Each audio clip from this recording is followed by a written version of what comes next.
begin, council, please put away cell phones. If you have personal business during the meeting, please move for a recess. As a reminder to all attendees, this meeting is being streamed live. The camera is located directly in the back of the council chambers throughout the clock. Madam Clerk, please call the roll. Thank you, Madam Mayor. Councilmember Cottle? Here. Councilmember Graham? Here. Councilmember Crafton? Here. Councilmember Velock? Here. Councilmember Rubio? Here. We do have a quorum, Madam Mayor. All members are with us present in chambers. Council seat C is vacant, currently vacant. Thank you. Please stand for the pledge. And Nikki, would you lead us? I will. I pledge allegiance to the flag of the United States of America and to the republic for which it stands, one nation under God, indivisible, with liberty and justice for all. Thank you. The first item of business is approval of the agenda. Are there changes to the agenda? Hearing none, the agenda is approved as presented. We are now at persons to be heard.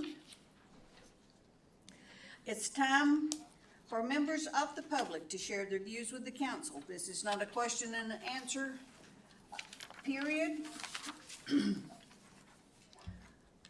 Speakers may be referred to administration, or issues raised may be taken under advisement by the council or administration. And seeing no one, we will close persons to be heard. There's no unfinished business, so we'll move directly to new business. Madam Clerk.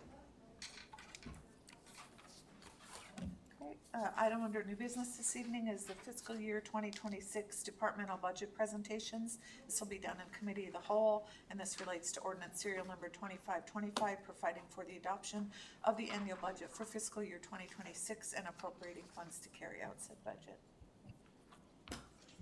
Is there a motion to enter the committee of the whole? Madam Mayor, I move we enter committee of the whole for the discussion. The clerk just mentioned persons in the committee of the whole would be the city council, the mayor, and the city staff. Okay. Is there a second? Madam Mayor, I second. It's been moved by Councilmember Graham and seconded by Councilmember Cottle to enter committee of the whole. Is there objection to the motion? Hearing none, we are now in committee of the whole. The time is 6:03 p.m.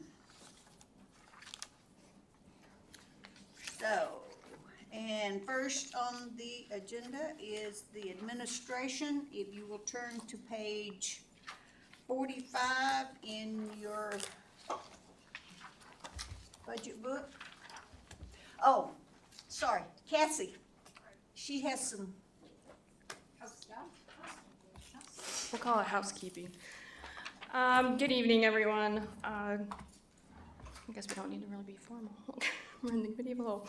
I just wanted to do some big overview stuff just so you understand some differences in the departmental budgets as you see. If you've gone through, you may have noticed that all of the general fund department budgets currently do not have the insurance line, which is the property, general liability, auto, all those kinds of insurances. We have chosen to move that insurance into non-departmental, which means it's citywide, kind of what non-departmental we've been using it for. It's in the past been used for broker fees. It's also been used for any kind of settlements, different things of that nature that are non-related to any department. In the past, the way that we have broken up the insurance, there's no rhyme or reason. There's just a formula. It doesn't quite make sense why certain departments of certain now size is considered, things of that nature. So we have taken it to be in one lump so that it's all generated together and in one area because it's a citywide properties, it's citywide general liability, cyber crime, all the different insurances that we have. So those lines have been deleted out of that. For those reasons, you will see in the special revenue funds, the enterprise funds, They do have insurance lines because they are responsible for those insurances and those types of insurances that have to be different and recognized in those enterprise funds. They have to pay for their own. And so like sewer has an environmental policy that it pays for, those kinds of things. The next thing that you'll also notice is that we did not choose to do a tech replacement transfer from any of the departments this year. And the reason behind that is because we have a significant amount of fund balance sitting in our tech replacement fund. Over $750,000 is sitting in there, and so we have chosen that. We're talking to the director of IT and different things that we currently do not need that money to be transferred out of the departments and into that fund. We will look at it again next year in FY27 and take an analysis of it to review and see what needs replaced in those kinds of items. And last but not least, you will also see in the non-departmental is fuel inventory, which is something different. We do have currently water inventory and sewer inventory in our enterprise fund. The reason for our fuel inventory is that we now have fuel tanks at the road shop. We're getting one at the PD shop, and we have one at the park shop. And so what happens is we bulk buy the fuel, put it in, and then we disperse it to the departments as they use it through a system that we have, a computer software system of the intercodes and different things of that nature. And so in order to buy it and then expense it out each month, that's how we need to do the accounting behind it, basically. Otherwise, those are the kind of the big changes that you'll see in this. Otherwise, that's everything that I had. Madam Mayor, Cassie, just for the benefit of anybody that might be listening to this, would you explain what interfund transfers are? Because I don't think a lot of people would know what that is if they're listening. An interfund transfer is usually a transfer between the different types of funds that we have. So the general fund operating budget is the main fund that we have. It is also the main fund that we have the majority of our fund balance sitting in. It's where the money is transferred over to either have the savings pay for something along those lines or other parts of that.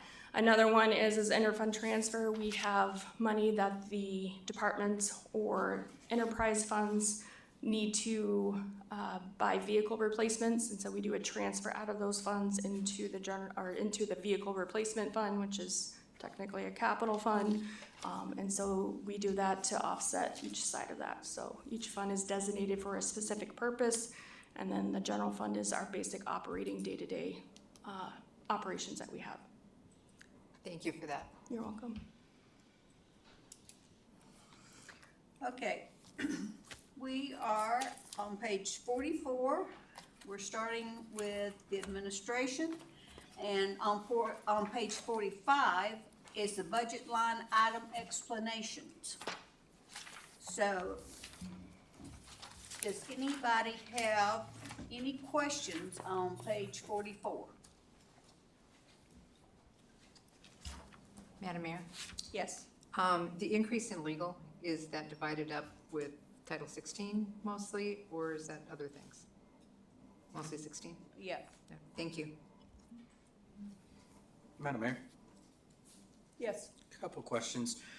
First one under repairs and maintenance. It doesn't look like we've had maintenance fees for your vehicle. I know you just got a new one. Is there a reason why what are we expecting? And are we just saying, hey, we need to start budgeting for this because we haven't in the past? There's $3,000 on there for vehicle maintenance. We have never had a line item for vehicle maintenance in the mayor's budget. So this year we have added that. It's been categorized under a different expenditure code under other purchase services. And we realized that there was not a repair and maintenance, which is something that the mayor's vehicle needs when it needs tires or things of that nature, oil changes. And so we put this line item in for that. And you'll also see we've had a change, I believe. I don't know if this one does or not. We have not. We didn't change it, but it's $1,500 currently at the other purchase services. So. And then if I could continue there on that one. It's a Tahoe as well, which is what our officers drive. Maybe to the chief, this question would be, Is our garage able to handle repairs to the mayor's vehicle since it's the same style vehicle, or do we keep those separate? We keep them separate. The position is a WPD mechanic that's through the local 302 union on that, and specifically for the WPD garage. We haven't went down that avenue, but they are the same vehicle. We could look at that, future, but right now it's specifically for the WPD to keep the cars on the road. Thank you. Madam Mayor, Yes. back to, I didn't jump on board because it went so quick. The legal, you said it was part of 16, is that correct? Cassie, help me out. Because I thought that was in planning. It is. It is. It's just general legal support, as she needs legal services, for different or different projects or different things that she has questions about with regards to it. As we're finding out, we've had, more and more legal services needed. Actually, we'll be coming to the council, not next council meeting, but the council meeting or after that in May for additional legal services budget money for the city. So, as our expenses have been increasing, and then also Title 16, but that is all in planning currently. We also have Title 3 that'll be coming up, and I think some of that has been, if questions have been raised by the mayor in regards to that, we have charged it to, depending upon how Birch Horton invoices us. So it depends on their variable, why they invoice the way they did.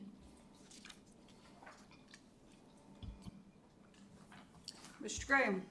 So staying on legal here, 2025, we're about $2,500. And then we needed to amend it to $4,500, and then this year we're amending it to $8,000. Are we looking at what we're using the lawyer for? I mean, are we really getting on such thin ice that the lawyer is, one of your most important people in the city? I mean, obviously we've got the law firm, working on, things like Title 16, there'll be, the comp plan will be something that they'll have to be deep into, but not completely deep into. But I mean, that's a hell of an increase from $2,500 in 1 year to 2 years later being at $8,000. That just sounds like a lot. Maybe. The I mean, 2,500. Who determines when something needs to go to the lawyer? I mean, is it just, we should have a lawyer look at this and go from there? What's our policy?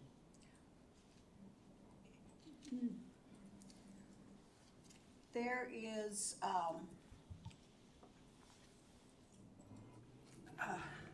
let's see. A lot of it is, employee-related questions. Off the top of my head, Stu, I honestly do not remember. And that's okay. So when you say employee-related questions, so, we look at administration and we look at the chart, the personnel chart. I mean, you've got HR underneath you, you've got planning, you've got several departments underneath you that have their own line items or their Right. own budget items, their own budget categories. So but wouldn't employee-related questions come out through HR, or, I'm just kind of lost. I could see it if HR, had this increase because post-COVID, everybody thinks, that we're doing things wrong, and so therefore they need to get things settled, but. We have questions, the administration has questions that come up that they need a legal opinion on. And, dealing with directors and whatever, it's like when I promoted Cindy. I'm like, can I do this according to code and whatever? So you get a legal opinion.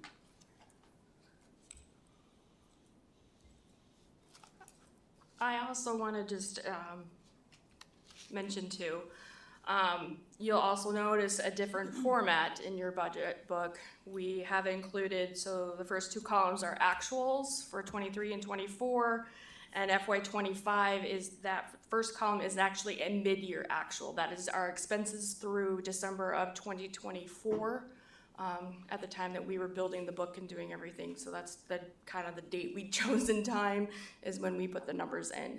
So that was at a request of the council when they did the resolution, I believe it was, or action memorandum, I can't remember which one it was, but that was a request, so that's what we have put in here. And then in order to fit everything on the page and everything, keep it kind of in the same order, we chose to do the amended budget for FY25 if anything has been done through ordinances or other means of transfers or anything of that nature. And then the next column after that will be your FY26 proposed budget.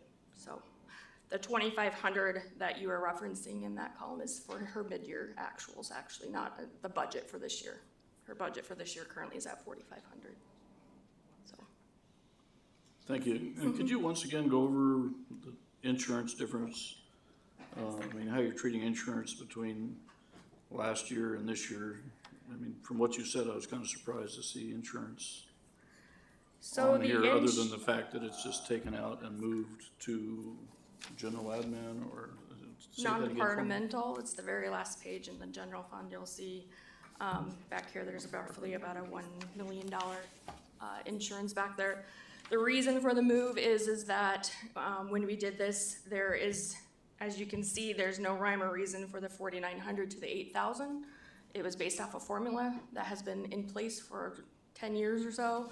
It's not based off FTE, it's not based off property, it's not based off of the percentage of the budget, it's not based off of anything. It was somebody's magical number of percentage and stuck it in the thing. And so in order to make it equitable between all departments and make sure certain departments aren't getting hit harder because of whatever percentage somebody had stick on, we just chose to do a citywide because it's very hard to divide out property when it's all citywide property. It belongs everywhere. And then general liability is all our general liability, things of that nature. Workers' comp, and anything related to an enterprise fund has been put in that budget line item for that.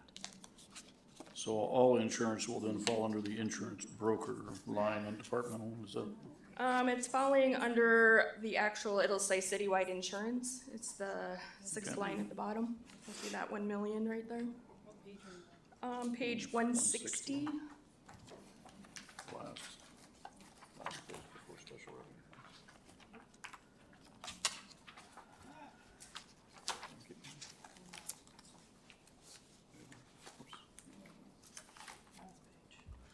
revenue. Okay, thanks. This is different than last year and just taking a minute to That's it. digest. Yep.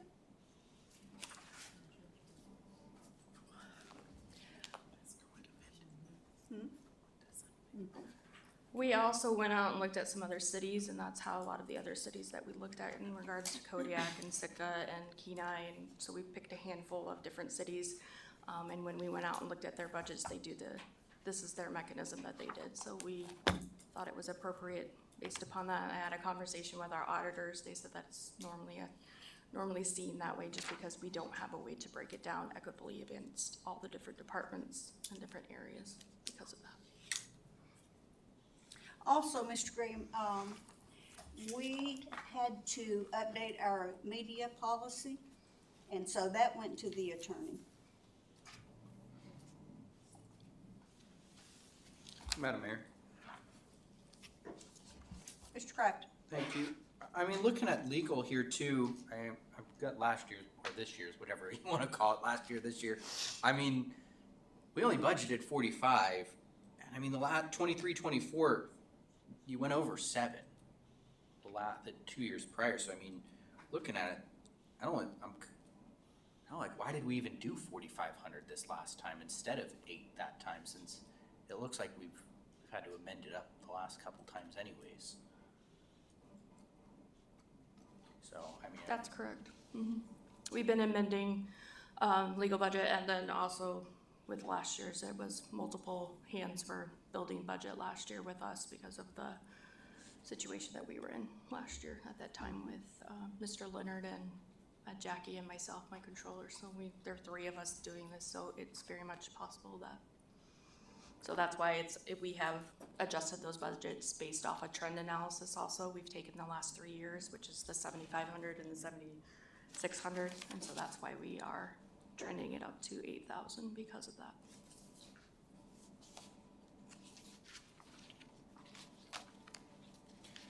Madam Mayor, if I could. Mr. Crafton? Other purchase services. Looking at travel and staff development. I mean, honestly, it looks like a copy paste from last year. Just to use it as an example here, if we went forward in this year's budget to page 51, where I believe general and administrative, I believe this is Crystal's, our deputy administrator, under travel and staff development, I mean, each individual conference is listed out here and how much each individual one would cost. Is there a reason why we're not, I mean, I would like to see what it looks like there, instead of just saying, hey, I'm gonna go to some stuff. I mean, generally you end up going to the exact same things that you go to with Crystal. I mean, there might be something she goes to that you don't, or you go to that she doesn't, but is there a reason why we didn't match those up a bit there? That's the way she prepared hers, and that's the way this one was prepared. Okay. There's no reason or whatever. Madam Mayor, if I can, I was gonna ask that, and then you did. I actually flipped back to the clerks. If you look at the clerks, either or, you can go forward or backwards. Yeah. So I like the uniform. That would be uniform if we went all the way through the book like that with the breakdown of the description. I Which like page that. did you hop to? Sorry. just so I Sorry, can find it. 35. I just happened to look at the clerks, like even in the legal of the clerks, and that's Oh, only yeah. because I went backwards. You went forward. Yeah, I was just Under comparing. legal, there's general and outside legal services, and it breaks it down. And then, again, down to travel and self-development, it breaks it down, and I like that.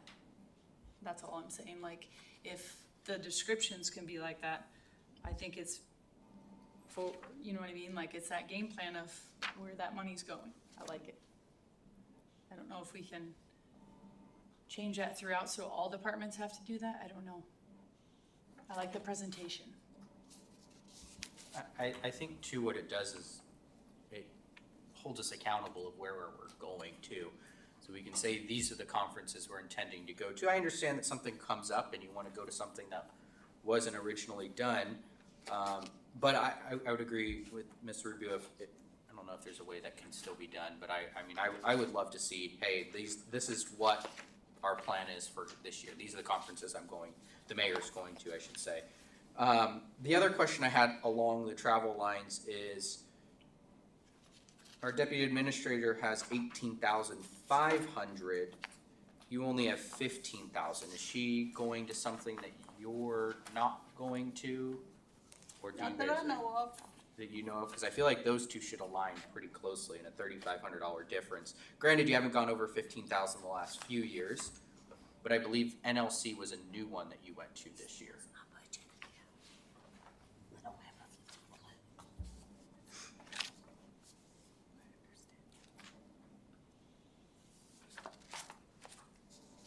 So do we have I mean, is she able to come forward and tell us When she gets to to hers. hers? Okay. And I can see the reason for the difference. I mean, is that economic development is the primary part of her job. I mean, I don't think she needs to drag the mayor to Las Vegas to talk to the people at Sonic to try and get them to come up here. Why not? Well, okay. And I don't see a reason for you to drag her to the hairdresser's conference, so, you know, I'm just saying, that the duties are so significantly different. No, I understand. I was just curious to see because we don't have which one she's going. I mean, it'd have answered the question if they were listed out what conferences the mayor was going to. It would have answered the question right there. So.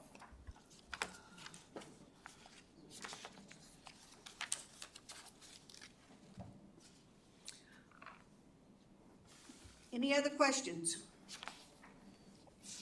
Madam Mayor, Yes.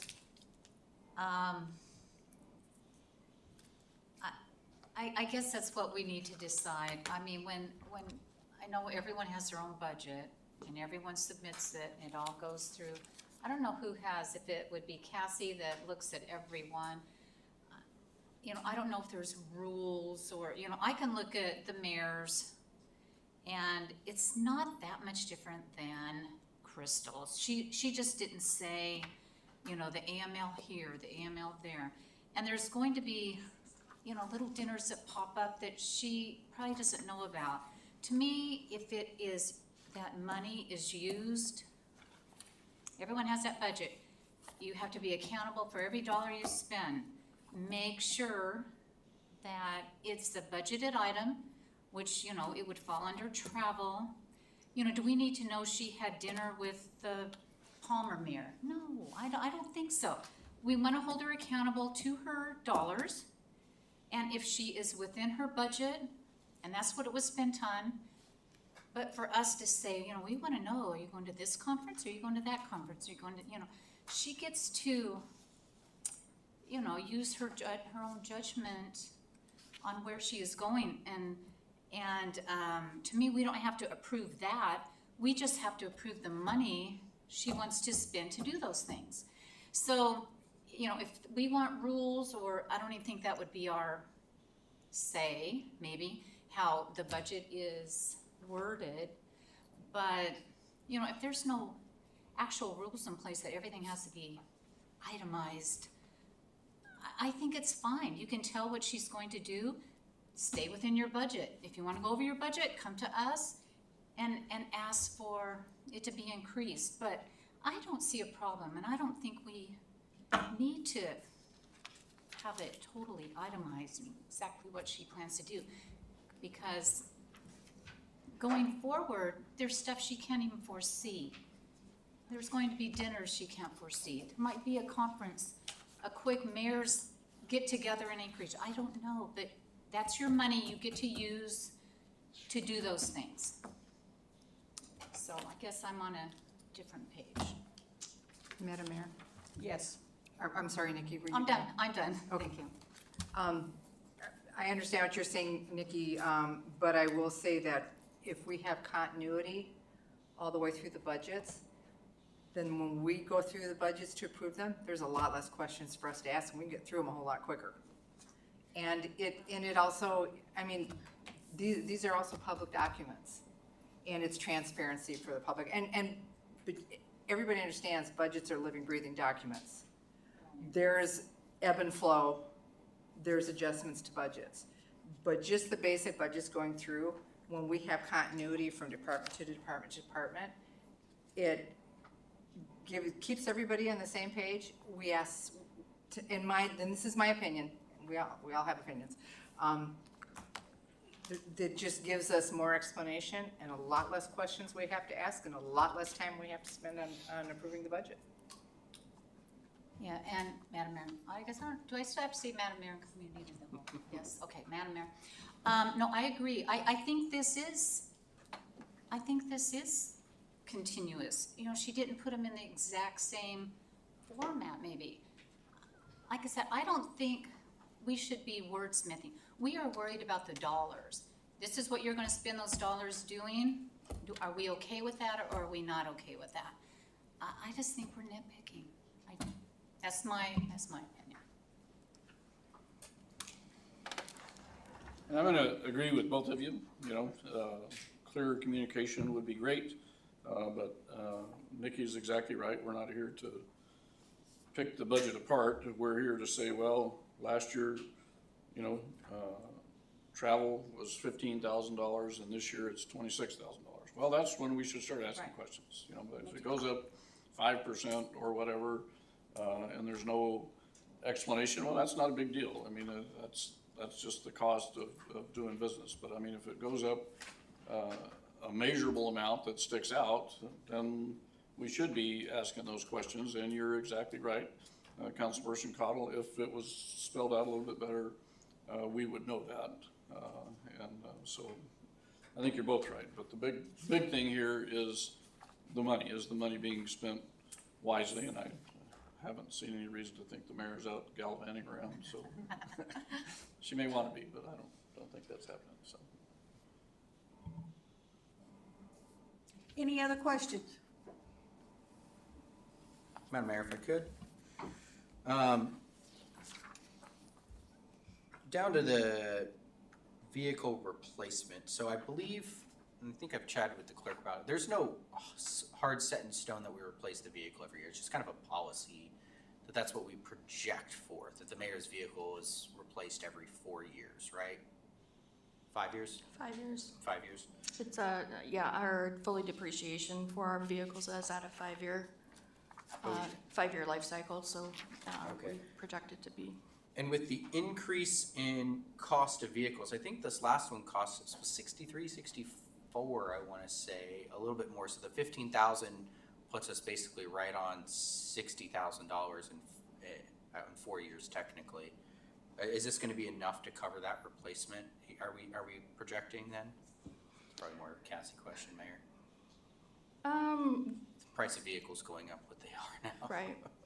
And what we figured is we would take it as the year's coming up, and then we would probably true up at the very last year of the budget before we would purchase a new one, kind of depending upon what the vehicles are costing. The other issue that we have is that our state contract, which is where we purchase our vehicles from, changes about every 5 years also. So it could be a different line of vehicles if we want to continue with Tahoes or some other form. It depends on that purchasing agreement that the state has currently out. So, and I think that's due up, I think in 2 years, if I remember correctly, but which is different than the law enforcement vehicles, as they come out every single year. That's a different area on that one. If I could continue one more question about it, Madam Mayor. Have we, is there a reason why it was 5 years, or have we considered moving it to, so every 6 years? So technically, a mayor serves 2 terms generally. The new mayor gets the new vehicle at that point. I mean, technically, it'd be every mayor would get a vehicle essentially that would serve the life of their term. Is there a reason why we haven't considered pushing it to the 6 years? Our current fixed assets in our audit and in our code and policy states it's 5 years for vehicles, which is what we do for all of our vehicles, for law enforcement, from trucks to everything that we have. So it's just part of our policy that we currently have in accounting standards. And please enlighten me. I think the mayor's current vehicle, the vehicle that was replaced was at 6.5 years. So it was over the 5-year mark for a couple reasons. Number one, it didn't really have that many miles on it, and the vehicle it was rolling to didn't really have that many miles on it. So there was a reason to delay. And then we also got into the COVID, lack of vehicles sort of thing.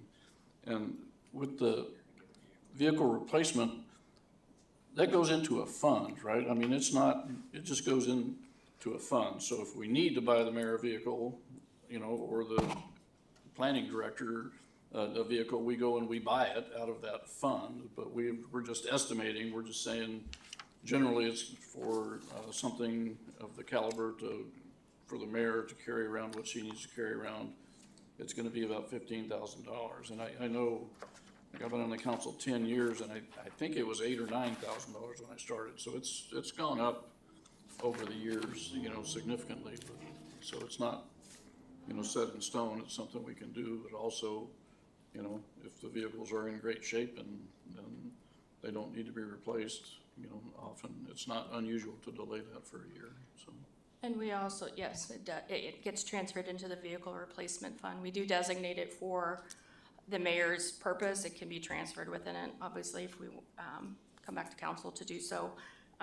But we also, if you'll look at the actuals in 2024, where it went up to $24,000 transfer, that was due to the fact that we needed more funding for that vehicle. There wasn't enough put into the transfers in prior years. And I think it took about 1.5 years to get that vehicle in this last summer also, so.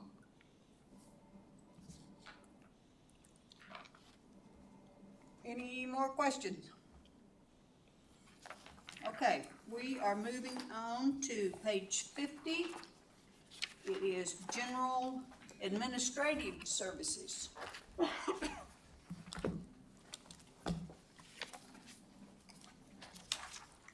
questions on page 50?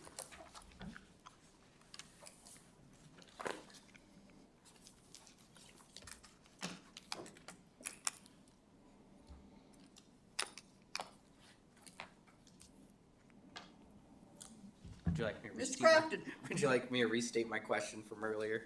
I was just curious which conference you were looking at attending that was different from the mayor's, just so I would see the difference there. Yeah, and I would just clarify, when we go to conferences, we have different missions. Yeah, What I we have to understand. accomplish, so, I did add, a Dead Horse trip, because we've been invited a couple times up there to the Dead Horse Aviation Center to tour that and to make contacts up in, Dead Horse. And then the other one is in the fall, when RDC and the Alliance and, have their conferences, sometimes if the agenda lends itself for us attending, I put that $1,000 in there so we can travel into Anchorage. If it's in the middle of winter, sometimes, you know, you have to stay at a hotel instead of driving back and forth. And so I just put that extra $1,000 in there for the fall conferences. Awesome, thank you. Mr. Graham? Thank you.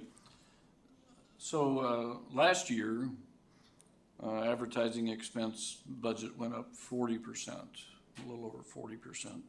And then this year, I see you're kind of holding the line, you've got, you know, less than 9% increase there. And either the legislature is working on or has already passed a bill saying that you really don't have to use newspapers anymore. Everything can be done online. Would that result in any significant savings to us? No, in fact, most of the, reason there was a increased cost is we put a little bit more into our legislative brochure that we take down to Juneau, as well as, our infrastructure expansion, so, we can individualize more than just saying the priorities. When we go to Juneau, we have pictures, and it's just a nicer presentation. We also have the sponsorship for the economic forum that we do twice a year. And, that's part of the advertising budget.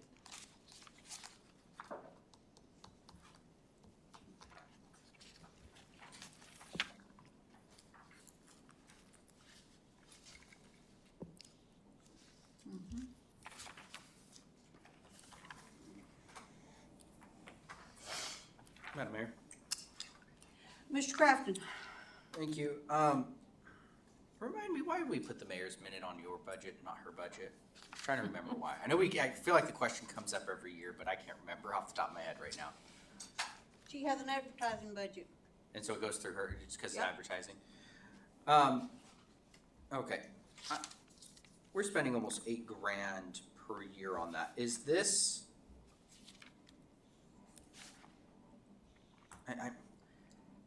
Are we getting a lot of listeners to this? I mean, I is think there so. more effective ways to utilize $8,000 than on the radio? I mean, do we have a quantitative way to figure out what kind of feedback we get on that? People are always telling me they hear me on the radio because I have a very distinctive drawl. We all know that, Mayor. So, you know, and your older population still listens to that radio. Not only does it play on 99.7, it plays on 96.3, it plays on 95.5. There's about 5. Yeah, there's Five about different 5 stations. stations it plays on. Yeah. It's not just that one. Do we post it anywhere else? Do we take the soundbite and do anything else with it? It's on the city website. Mm-hmm. And the majority of what goes into the mayor's minutes also talked about at the Chamber of Commerce every 2 weeks. So. And the Menard Center, we try to keep people up on the Menard Center, what's happening. And I did want to just, I know I'm usually Mr. Compliments, but I did want to kind of compliment you on your budgeting this year, I mean, last year, the budget was about 17% for your department was up, and this year it's only up about 5%, which is, you know, just slightly more than inflation, so I appreciate that.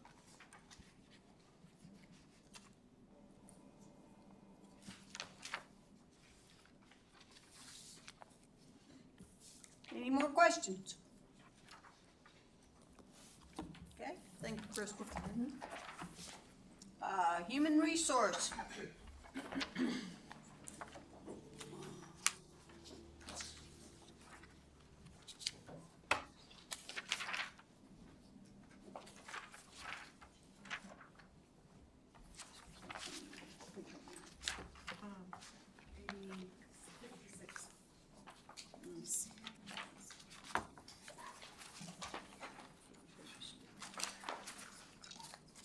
Okay, page 56 and 57. Any questions? Madam Mayor, Mr. Crafton? I think the big question is gonna be the safety coordinator new position. Again, I might have missed it. It's a lot. I haven't had enough time to read every single word in this thing yet. Would you mind sharing us what the intention of this position is? Not at all. Thank you for asking. So we're coming to ask for the safety coordinator position because as we go through the different departments, we notice different regulations, different state and federal regulations that we have to adhere to and have safety manuals for. So far, we're up to 25. Compliance and updating those, providing the training to the employees and resourcing the safety equipment is all going to be part of this position, as well as conducting accident investigations, providing training, and just generally being the subject matter expert. The safety programs that the city is required to adhere to and have manuals for include everything from excavation and trenching, respiratory protection, hearing protection, electrical protection, spill response, confined space entry. It just kind of goes on and on. In addition to those duties, we're anticipating that this position is also going to act as our emergency preparedness coordinator. So they're going to work on developing policies and procedures, conducting drills, holding meetings, all associated with a potential evacuation situation.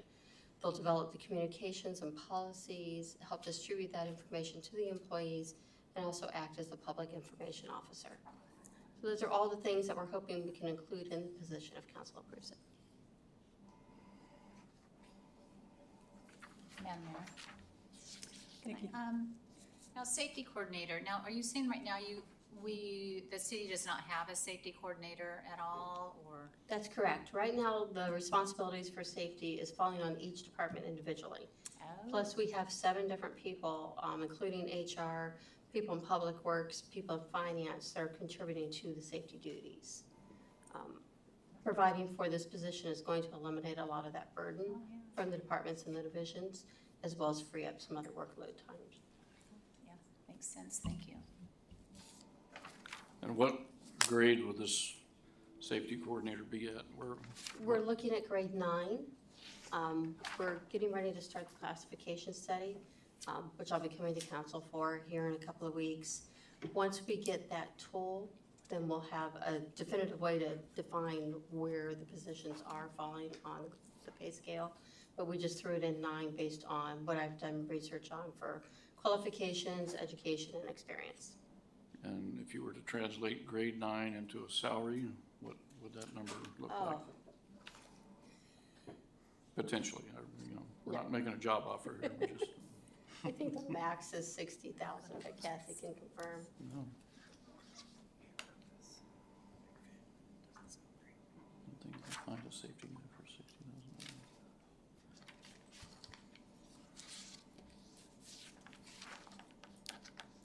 With the current rates as currently, it's per an hour, it's $37.48 to $49.90. So we're talking $70,000 to $95,000 a year in salary, plus 60% benefits, 31% benefits. 31% in benefits, and then another $22,000 for health insurance. And have you looked at the possibility of hiring an outside firm to manage this for us, as opposed to us having a $150,000 a year person Honest- added to us, you know, that adds into our PERS requirement for eternity. You know, that's, you know, we've got an awful lot of engineering firms out here that deal with safety on a daily basis as part of their thing, and it doesn't sound to me like it's a full-time position at this point. So I'd be more interested in hiring a firm at $100,000 with no benefits as opposed to hiring somebody at $100,000 with the $35,000 benefit package. And that's certainly something we can explore and then come back to you with that information. Thank you. Madam Mayor, can you explain the $3,000 increase to other purchase services for asbestos encapsulation at City Hall? Wouldn't that fall under building maintenance? So right now, HR is kind of taking the lead on that, and there is, I think, 20, how much, Cassie, that we have aside for asbestos, $5,000? Correct.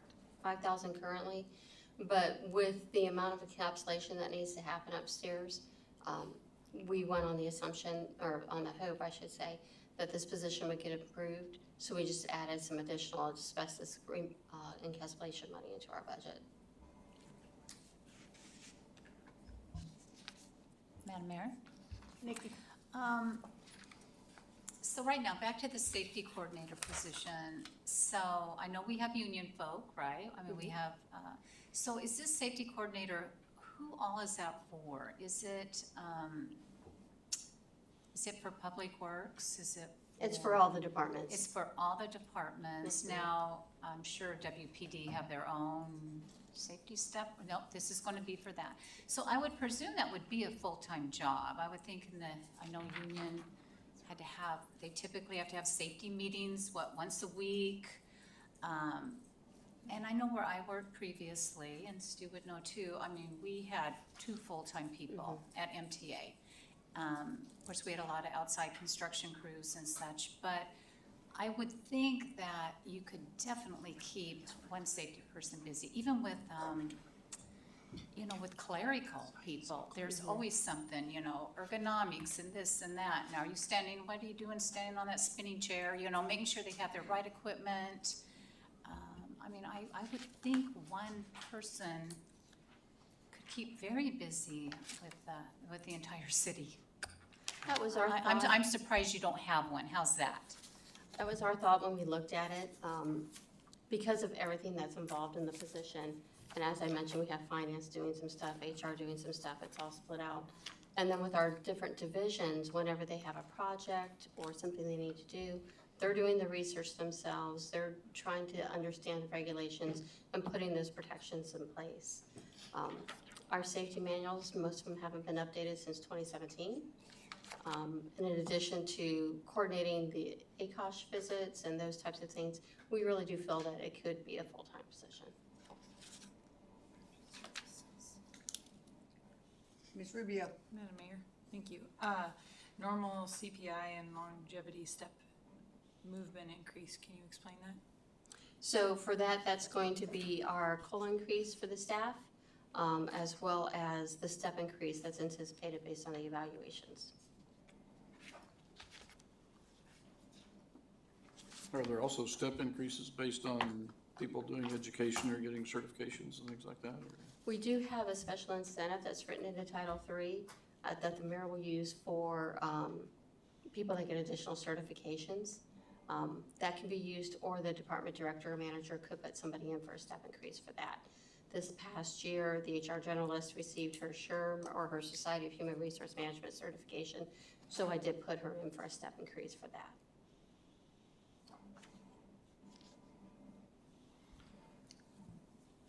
Mr. Graham? Thank you. It's quite bothersome that you say that we have departments that haven't updated their safety information since 2017. I'm sure that's a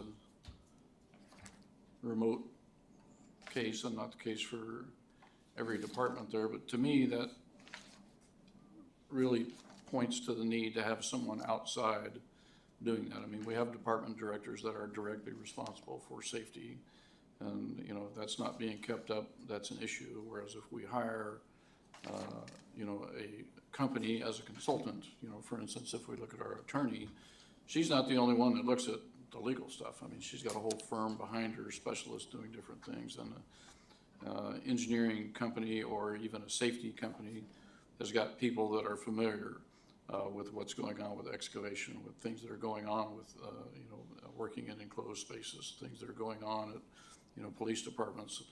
You know, I think if we hire a person and expect them to do this for our very limited number of employees, I don't think they would ever really be a specialist. They would be chasing their tail all the time to try and catch up. Whereas if we went to an outside agency or firm or organization to do that for us, I think they'd be on top of it all the time, because they would be watching all the time, because that is, you know, a very important part of their firm. You know, Ms. Velock mentioned a company that we worked for, you know, had 2 safety people there.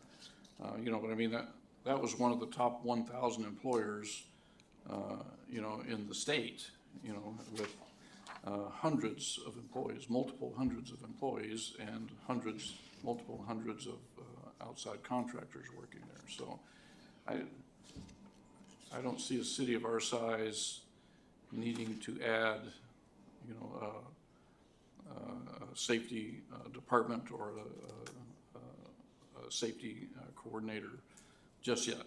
Yeah, we're growing. At some point we may need that, but I don't think we're there yet. Madam Mayor? Nikki? How many employees are there, city employees, counting what, WPD, how many do we have? So during the peak season with our temporary staff that we have a lot in the summer, we Yeah. average about 174. Okay, that's. Typically, we're normally around 158, 160, somewhere in there. Okay, and MTA with seasonal, we had about 400.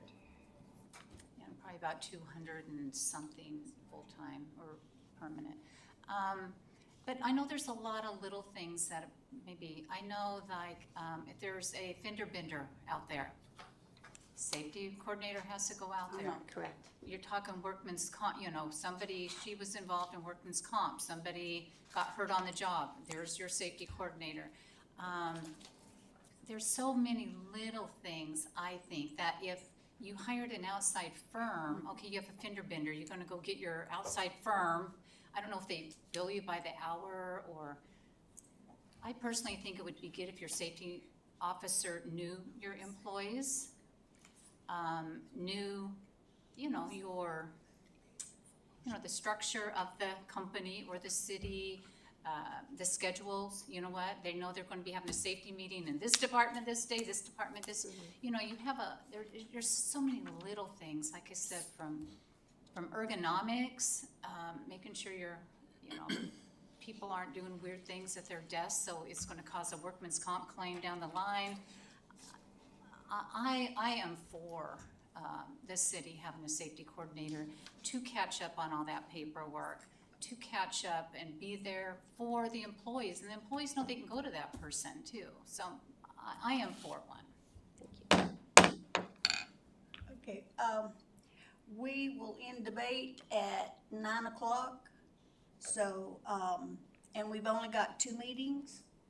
So, no, that's, May I offer? yes. I'll stop. Through the chair to the council, and this is just strictly up to the council, but perhaps when we reach the stage of budget amendments, that's the time to debate. If in fact an amendment comes forward to strike the position, that may be the time to debate the merits. Thank you, Madam Mayor. Okay, Madam Mayor, I have one quick Yes. question. Your 3,000 increase for the asbestos encapsulation, I must be missing it, but can you tell me where that is in your budget here? Let me look real quick. Because I haven't been able to find it. Should be in professional services. Other. Because you've got it, says the increase is to other purchase services, and I'm not seeing it. I could be totally missing it, but I don't see it in there. Kathy, look on page 57. The middle. And it is the second, column, and it's in the middle, asbestos Oh, cause it's, cleaning. well, yeah, okay, cause it's under professional services and here it says purchase services. Okay, that's why I couldn't find it. It's listed under two different categories. Okay, thank you.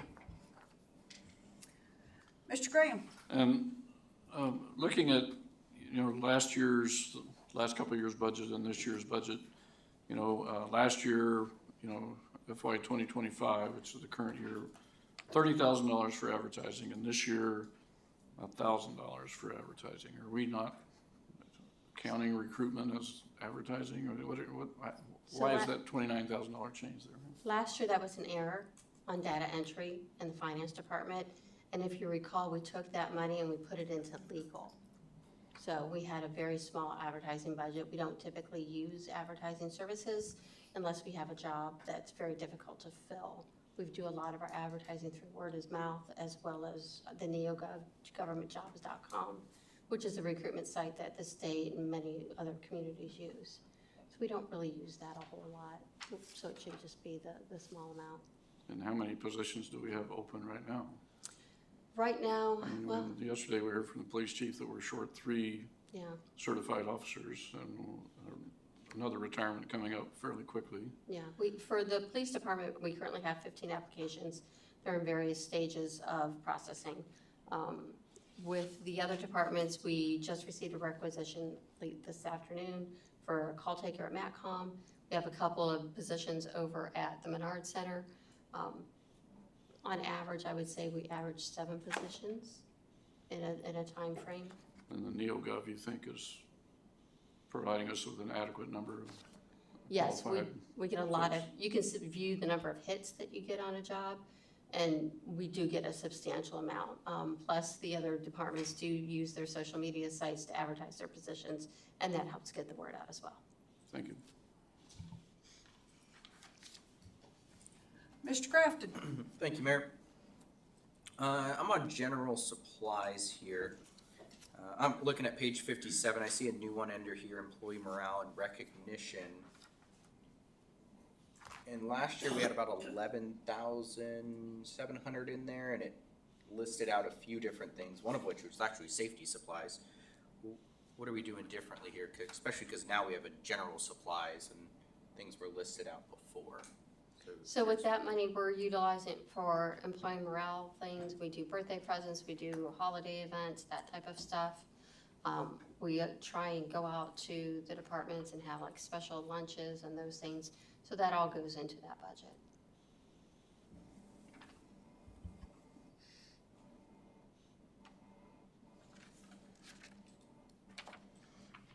Any other questions?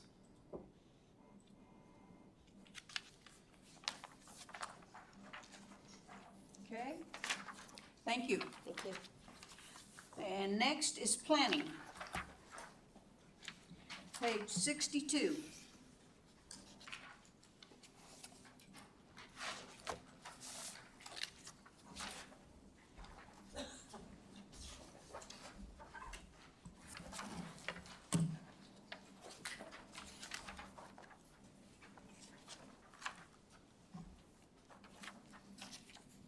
Hello.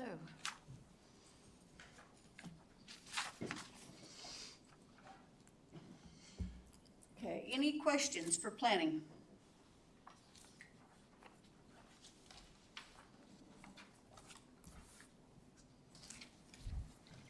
Madam Mayor. Mr. Graham? So this year,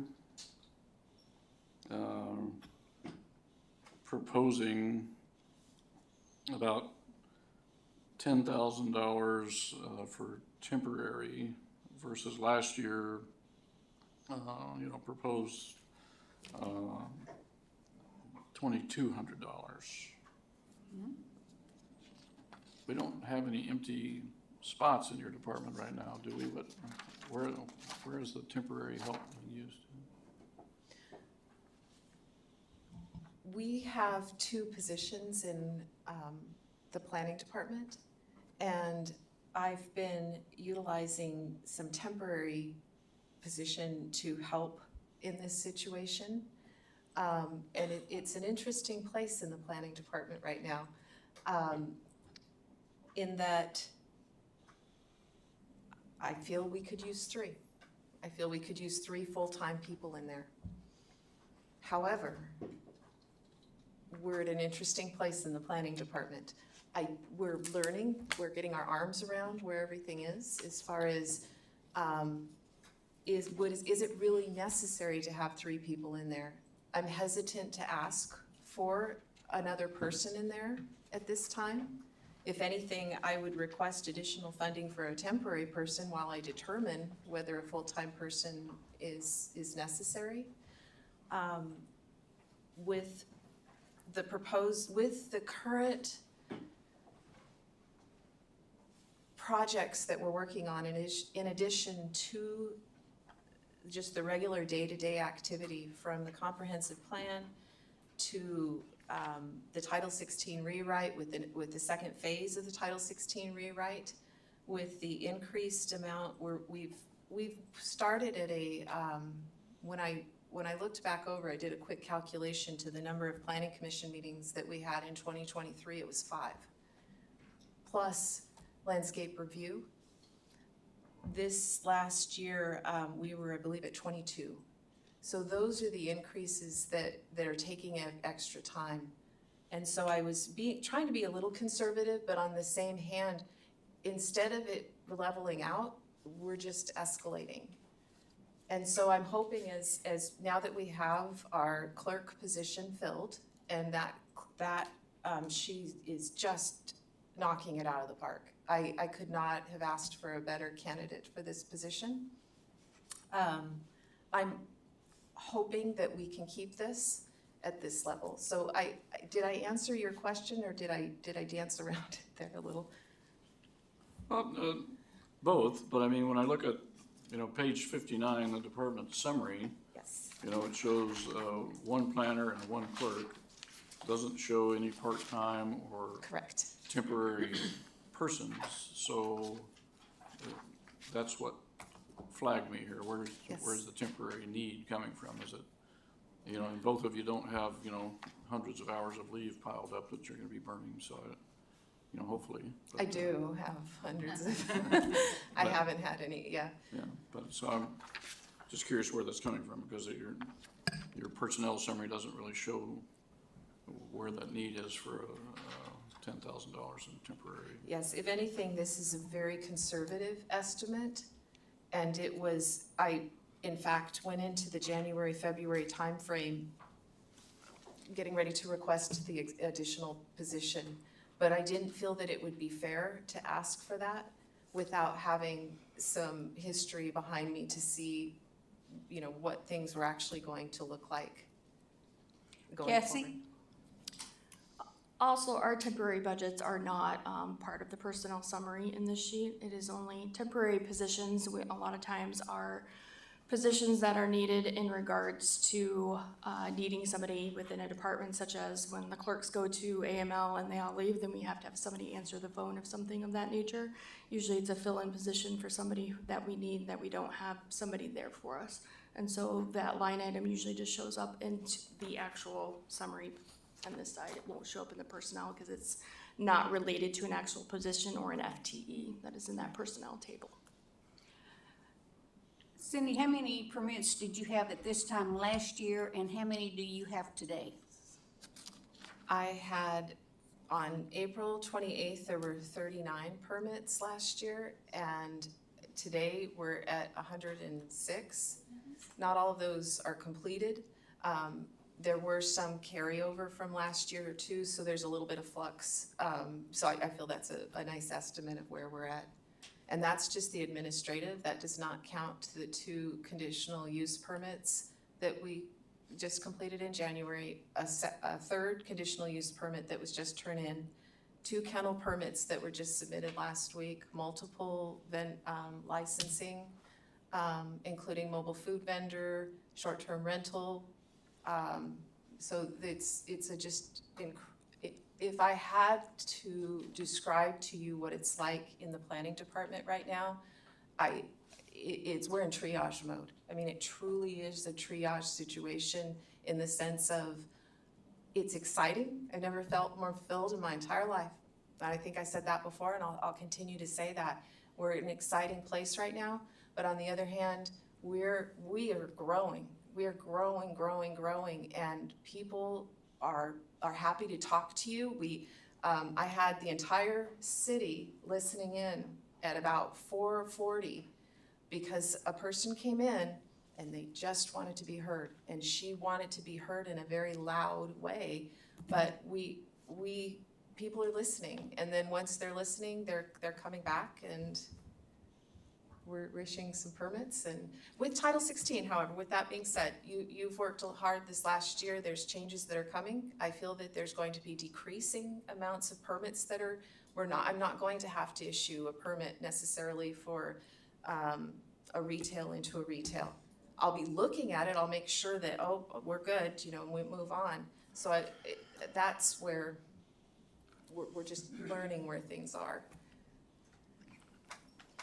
Are there any other questions? Madam Mayor? Mr. Crafton? Thank you, Mayor. So it sounds like part of your hesitation around adding somebody else, and I remember when I joined the Planning Commission, I actually had some of this line of thought too, was it sounded like there was a lot of just paper pushing for the clerk or the planning department at that time because of the way permits work. But at this time, we're hoping to slim down a lot of this temporary time, overtime, all that, based on the way Title 16 should change permits. Is that what I'm understanding? Yes and no, because I feel that there's still going to be, it truly is busy. It isn't always an administrative, it's not always a retail to a retail. We're getting some very creative uses happening in the city right now, where we have existing structures that are turning into something completely different, that it was once, a residence, but now it's going to be, something different. So that's where a lot of the growth is happening. But yes, I do anticipate there is going to be, I don't want to just have somebody call me on the phone and say, do I need a permit? Yes, you need a permit, stamp. That doesn't work for me. That is time consuming. That doesn't serve what I want to be doing. And I think that Title 16 is going to eliminate that. Which was part of its intent. Thank you. Kathy? Mayor. When I look at last year's budget book, as far as what Mr. Councilmember Graham was talking about temporary, it was listed at $2,200 for temporary. But when you look at what the amended budget Yes. was, it was $29,220. You had less in regular, more in temporary. The final numbers were the exact same. There wasn't any changes from the proposed final numbers for personnel to the FY2025 amended budget numbers. I know with the amazing amount of change and flux in the planning department, and frankly, I know that planning department has been up to their eyeballs in alligators for a long time, and to say that going through some of the changes that you have been, and looking forward to some of the changes with Title 16, which I hope will help you breathe and your department breathe a little easier. I know it's alligators and herding cats is what you've been doing, and with all of the changes, and I know with the amounts for travel is up, but I think that's necessary. And at this point, looking at this and all that this department has gone through, I'm very comfortable with this budget.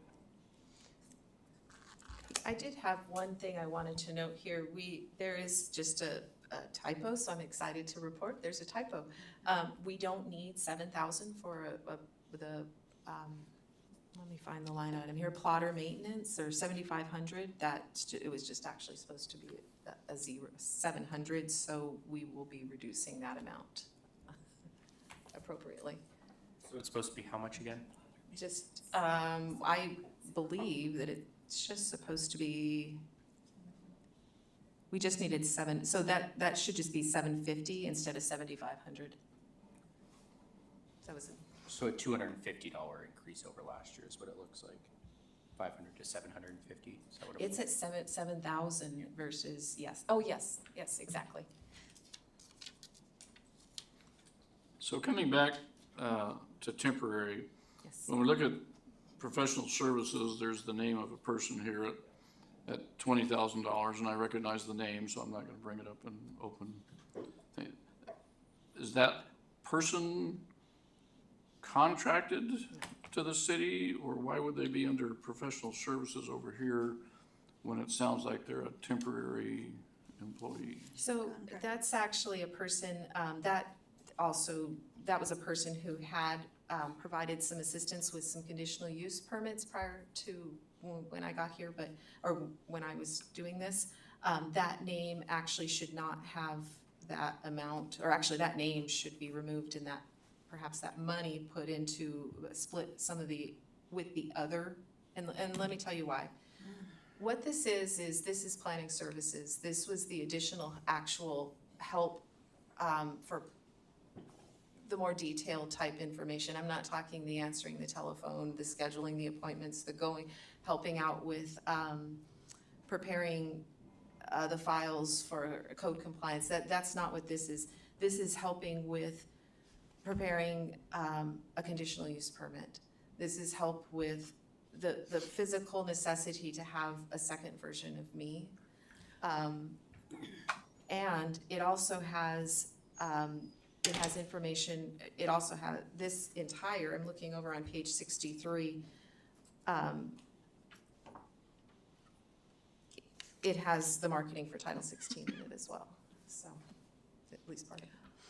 She was contracted when we used her, the contract. Yes, oh, yes, absolutely. So for the future, we intend to have a contract type position, not necessarily this name that's listed here, but Right, this would be right. contract If services. we have, Her name was Stephanie Queen, and that was her business name. She went by her name, and that's what it was that we issued her Yes. Yeah, I know who she is. W-9 or her 1099. That's how she listed it on her vendor application, so. Essentially, it's contract. It is a contract. It is. Correct. That's what I was asking. Thank you. right, So we are expecting, Not that person specifically, in fact, that person is not, we found out rather late in the game that person is not available. However, may I add about the AML? Okay, so we have been actively working with AML. AML has planning services that goes along with RESPEC is a part of that. So the Stephanie Queen portion of that would be distributed between the Alaska Municipal League portion of it. okay. so I should scratch out Stephanie Queen and put what? It will go down into the Alaska Municipal League. It'll go into AML. So AML is gonna be 35,000. Yes. Correct. AML went out to RFP for planning services vendors, and they have selected a few vendors that they have that they will do a memorandum of agreement, and our agreement is with AML, and they will invoice us based upon their work orders and things of that nature, so. And there would be a contract coming forward through to council if it's over that $30,000 threshold. Any more questions? Seeing none, thank you, Cindy. Finance.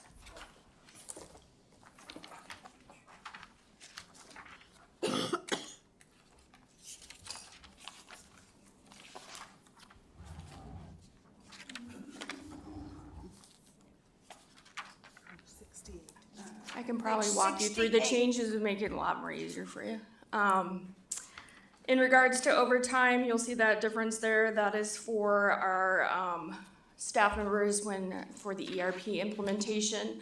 It's either going to be having them help us with the ERP implementation per their module that they need to work through, or it is going to be them doing day-to-day operations while we, myself and Jackie Pritt, my controller, are doing our ERP implementation, and they would be taking on some day-to-day operations, some overtime with regards to that. In regards to accounting and auditing, this would be an increase just because we are going out to RFP currently, and that will be an increase. We currently are estimating at 5%. It's just an estimation currently until we receive that RFP back in. With regards to other services as professional services, the $100,000, this is actually due to our two different ones. It's actually for Alaska Remote Sellers sales tax commission fees. As we increase our revenue that is coming in from them, the fees are getting larger because it's based off of our actual revenue received. It is not based off of an actual, just a straight process fee of like, for our own mini revs. It is a straight, if you look down here at the bottom, 4031, it's $39,700. That's a straight fee that we pay on an annual basis.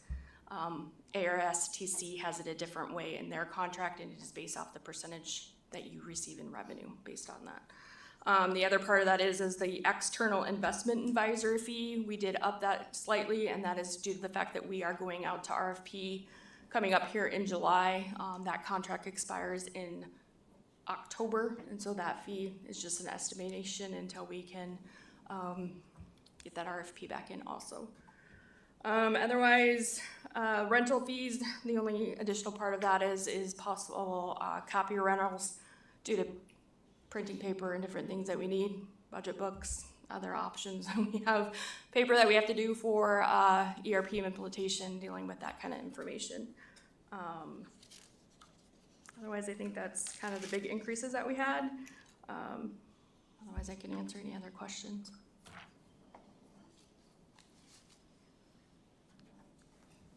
You mentioned AML, well, you didn't mention it, Cindy, planning mentioned using some AML services, and AML has a wide variety of services, including AMLIP, the investment end of things. I think I asked you last year, did we compare our external investment advisor fees and return with what AML would charge us and what their historical return has been? Did we look at? Unfortunately, AMLIP doesn't qualify per code as part of our external portfolio as per code right now. That's why we can't invest we are invested in AMLIP, but the portion that we have that is in our external investment portfolio, AMLIP does not qualify for that portion of it. Okay, but that's a code issue, which really didn't answer my question. I mean, code can be changed. Mm-hmm. If there's an advantage to going with AML or an advantage to going with an external investment advisor, personally, I'd like to know, I mean,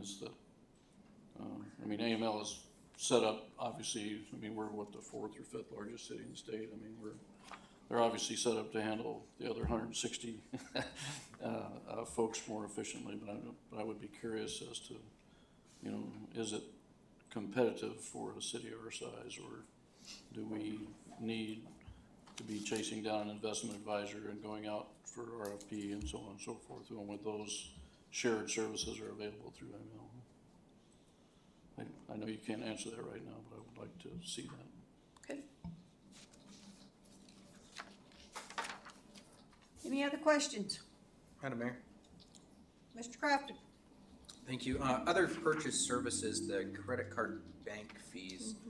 I looked at last year, and I expect some increase here. So last year was 26,000. This year we're at 28,800. I mean,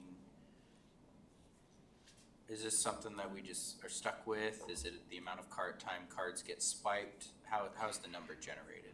The number is generated from muni revs, from our sales tax, and it is based off the percentage that is coming through on that. And so it is a 3% based off upon the service charge fee on that. And so it is, majority of it is muni revs, but it also is, as we have 7 credit card processors that we currently are having. And so there's, between the campground, the Menard Center, the museum, and other credit card processors, we have just an increase as we continue to take in more money through the credit card processing systems. Also, we have a lot more of our utility customers are doing auto pay through our Click2Gov that we have for that, and so that has increased those utility fees and the credit card processing fees for that. And so just to make sure I'm understanding, this is the fee that is charged, so I pay my water bill, it's the fee that the city's paying for me using my credit card or debit card or whatever. So the city's eating the cost, not the consumer. It's actually both of it. So they have a fee and we have a fee. So we have a fee that as the processor will charge us also. So there's actually the dual fee. The consumer gets one and we get one also. And I noticed on your department budget summary, you're looking for, you've gone from 10.5 FTEs to 10.4 FTEs, which I assume is based on the 0.1 FTE allocated to the airport, which was a finance clerk 3, which is a pretty responsible position. Are we changing the way we deal with the airport financially, or? So currently, that is a change that happened last year, and what it was is that the finance clerk 2 in Public Works was being charged to the airport, and what we have found out is that finance clerk didn't have anything to do with the airport. My finance clerk 3 in our accounts receivable is the person who processes all of our tie-down agreements, our auto pays, our lease agreements, and all that happens out at the airport. And so that's where we had transitioned that FTE over to the finance office, because she spends a majority of her first of the month kind of thing dealing with the airport, along with doing tie-down agreements when there's a spot that opens up in the switcheroo, as we like to call it. They start moving around the thing, and she deals with calling the wait list and all that information that happens. So. Thank you. Mm-hmm. Any other questions?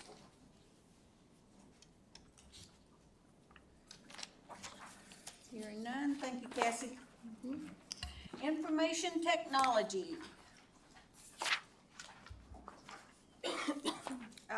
Page 74 and 75.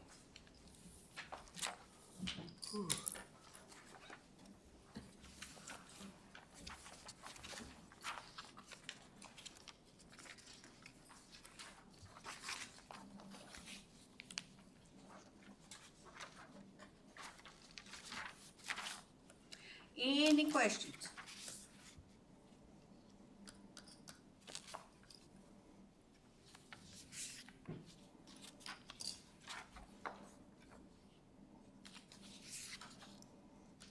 Madam Mayor, Yes, Nikki. I thought I would just ask about, you used to have a IT network support helper, and you don't need that helper anymore?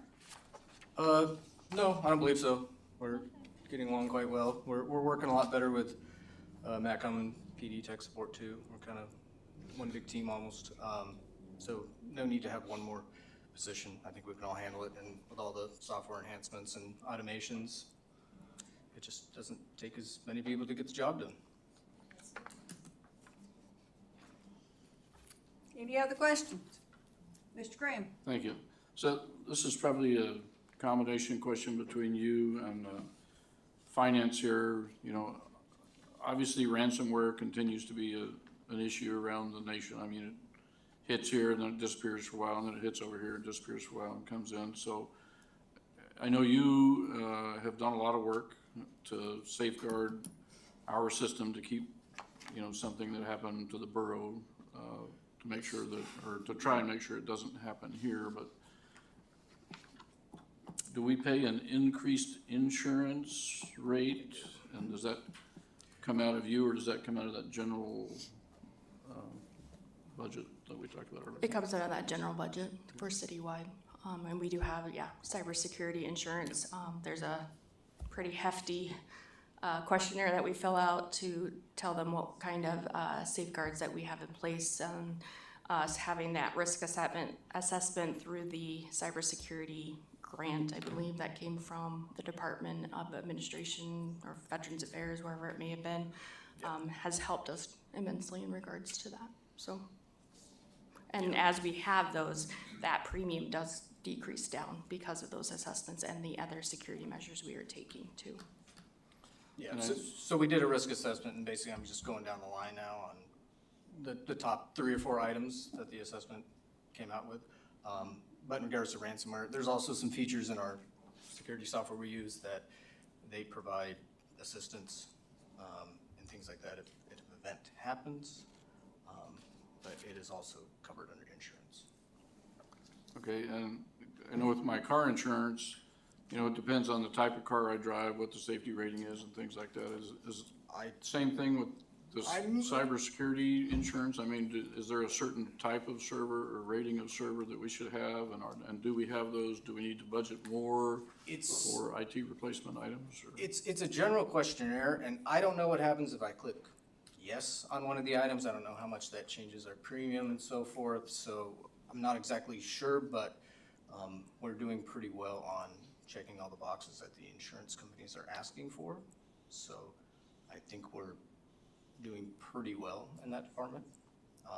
I don't know how it's probably a finance thing on the size of your organization on how much it costs. Thank you. Any other questions? Madam Mayor? Mr. Crafton? Thank you, Mayor. Under other for professional services, so 2025, we said, hey, it'd be 20,000. Looks like we're already at 35,000 for this year. We amended to 85, and now we're only thinking it's 25.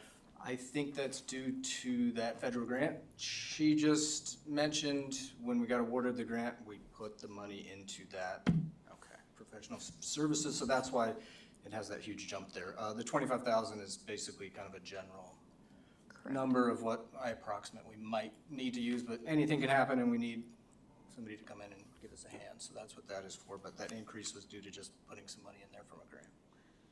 Correct. We had to do an accounting shift. We thought it was a one-time funding, and then we found out we are getting amendments and new ones every year now. And so we have chosen to take that and put it into like a special revenue fund or a project of its own so that we can account for it differently. That was the reason for it. Mr. Graham? And I notice vehicle fund is $4,000. Are you driving a Vespa or something? What are we getting for $4,000? Wish. It's an old Explorer. It's a Shared, do you share it, or where's the $4,000 come from? We kind of do with finance. Finance didn't use it a lot. We travel multiple times a week to just the little facilities around here, the different department buildings. So it made more sense to us kind of to take over the vehicle, and then finance can use it when they need it. The $4,000, that would be a Cassie kind of a. There currently is a roughly, I believe, I'd have to double check it, but there's roughly already a $60,000 fund balance for this vehicle replacement. But this vehicle doesn't have a lot of high mileage on it, so we haven't replaced it. Finance had it for quite a few years, and the year I was started here, we used it once to go to the DMV. So we chose Andrew used it a lot more, kept borrowing it from us, and finally we made a decision that we didn't need it as much as IT needed it to travel between PD and the Menard and MatCom and wherever else they needed to be. So that decision was made for that, to better suit the IT department. You said that balance for that vehicle is currently over 60? There's $60,000 of the fund balance that's sitting in the vehicle replacement fund for that vehicle. It just has very low mileage on it, so we haven't replaced it and hadn't had a need to do so. So it's there if we need it. And as expenses are rising, we just are continuing kind of with inflation is basically what we had planned on. Any other questions? Thank you, Steve. All right, thank you. Public Safety, Police Department.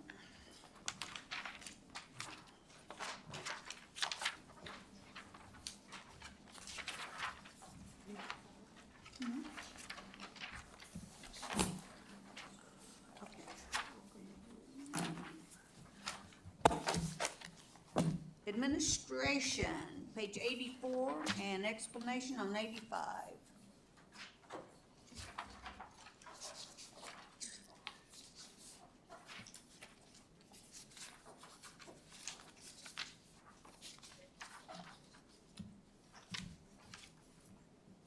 Any questions?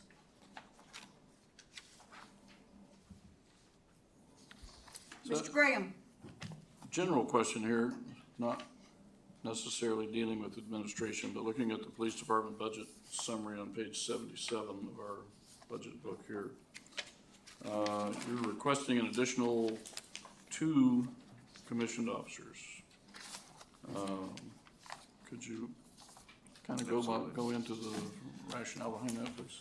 Absolutely. So, you know, a lot of thought kind of went into this because, you know, initially, you know, we asked for a detective position last year to change from an acting detective to a full-time detective that was needed. We were up 6. We were down 6 bodies, and then we were able to get fully staffed just to go right back down 6 again, where I'm currently 3. And to clarify from my slide from yesterday, that retirement that's due here in a couple of weeks that's counting the 3 positions that I have open. So technically, as we speak today, it's 2, but here in a couple of weeks, it will be 3. I'm anticipating 2 more retirements here in the next couple of years.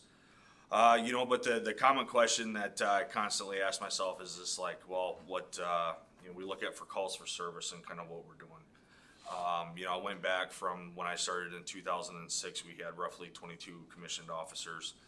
And that was including my position, a lieutenant, and then I believe that there was a lieutenant that was assigned to MATCOM, which was not counted in that. Over the course of the years, I believe in 2008, we added a position. Roughly around 2013, we added a child crimes investigator that was a special detail that was eventually absorbed by the department to keep that position. Same with the COPS grant that was roughly in 2015. And then since then, any position that we have been specialties like our SROs that's been paid through by the borough. It's been paid through the DEA when we had an agent there. And then we have our JAG, and then we added, I believe, the 2 more SROs. So we had when I first started, we had ran 2 officer minimums for a short time while I was there, and that was in 2006. And probably roughly estimated around 2008, we switched over to running 3-person minimums on shift. For the late 2000s to mid 2000s or 10s, right around there, we were able to get away with that. As it increased, as the population increased, running 3 minimums was tough. We are currently still running 3 minimums on shift, where my sergeants are in that call rotation to include my lieutenants respond to calls, and I have actually responded to calls because of the type of calls that were there. Frequently, my patrol lieutenant helps out with patrol, and my sergeants aren't able to supervise their shifts. So, you know, it was one of those contemplating ideas of, you got the population increase. We have 2 hotels and the infrastructure that's kind of coming into place here soon. I'd like to get ahead of it, given that we are reactionary. 18,000 calls from here for this fiscal period. I'm slated to do 24 to 25,000, and I'm anticipating another 600 to 800 calls each additional year. We looked at avenues and how to reduce the amount of administration time or calls for service or to the non-criminal reports through our admin. But what I found is that we take a lot of pride in having our response times the way that they are in the city. The city expects a response. I want that human contact. I want that personal connection. And I don't want them to make their own report online to figure out and answer questions. We found that generally that doesn't go very well. It's very aggravating. And they want a call, whether if there's suspects or not, that they want that human interaction with the police officer. It's very taxing. It's a very time consuming, but it's a service that we like to provide. As we move forward, I'd like to start running 4 minimums on there and have my sergeants being able to do and handle the calls. I did some rough estimates of traffic, and over the course of, there's 2 traffic counters that are in the city here that I was able to pull that statistics from. On a weekend, we are running from Parks by Broadview. We have roughly weekly traffic count 250,000 cars. We have over a weekend, we have 30,000 down over by Church. We have 190,000 cars on a weekly traffic count average to 24,000 on a weekend. And then our KGB, on a weekly down to mile 4 is about 34,000. That's gonna continue to go up, especially with the upgrades. I'm trying to get ahead of the game on it to sit there and to get more proactive. Any kind of traffic enforcement that we're currently doing right now is reactionary to, is primarily grant work. And that hasn't been consistent. So, for officers, depending on the shift, to do any kind of traffic enforcement or take kind of traffic complaints, they're handling it while they're going to different calls. And also with the infrastructure of what's coming ahead in the next couple of years. The argument that I ask myself is just like, how do we know what we have if we're not fully staffed? We're making it happen with a lot of overtime, with the lieutenants going out for calls, myself going out for calls, and certainly my sergeants going out there. Quite frequently with court, PTO usage, workman's comp, training, and other issues that come up, it's consistently running a 3-person minimum that we have. Ideally, we should be about 4 people running a shift, so that when we do have to go to court, that we're not calling in, or my lieutenants or myself are leaving what we need to go do to help cover out. So that's kind of the justification behind it, to get those extra bodies in there. Since I haven't seen anything other than a special assignment to roughly in 2015, that it's roughly 10 years and estimated to get a hard number. It was hard for me to decipher with the extra positions that we've had on when we have actually added that body in there. But that's the justification why I'm asking for the 2 bodies as we move forward. Thank you, Chief. Mr. Graham? Last year, you asked for a technology specialist, an increase for the technology specialist, and you weren't quite sure you had enough, work to justify that position strictly as a technology specialist. They would do other things as well. Has that panned out? I mean, is that person now a technology specialist, or are they handling different things? And when you talk about, people filing stuff online, I've done that before. Yeah, it's nice if a uniformed officer comes and knocks on my door and talks about it, but if somebody that's on, workman's comp or something like that calls me, I consider that to be a contact, with a human being there. So increase of 2, uniformed certified officers, that's a significant It is a big increase. ask, yes, That's sir. 10% almost increase in your uniform force. So thank you for the discussion. Any more questions?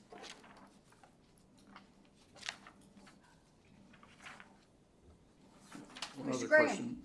I know we've just started negotiations with the WPDEA, and primarily the primary sticking point is always wages, a little bit of benefits, but mostly wages. And here, when I look at, what you've got for step increases, for cost of living, between those two is gonna be about 7% or so, and you're at about 13.28%, but that includes 2 new uniformed officers. And I know I'm looking at admin here, which is not necessarily the right place to look at, but what is going to be the cost if you do add 2 new uniformed officers, and we do have a 5 or 6% increase per year over several years? What? I don't know the answer to that, and I'm not sure with us being in contract negotiations, I can't speculate anything. I don't have to refer to Cassie on a lot of that. I would, it's too early to tell. I don't know how negotiations are gonna go on what the projection of what's gonna be presented, agreed upon, and approved by the council.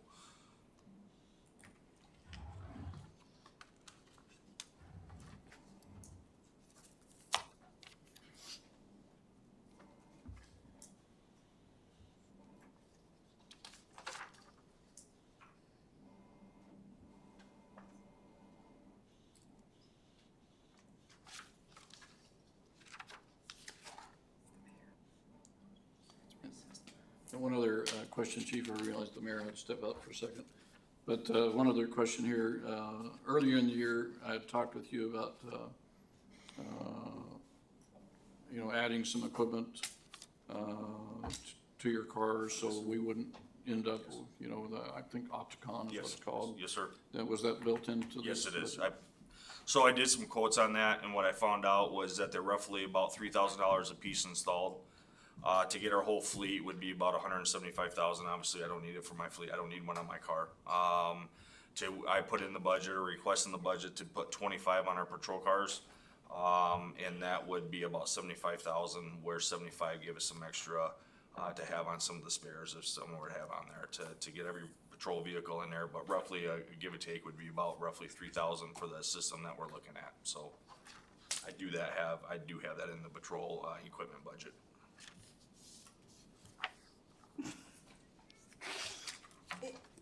Any more questions?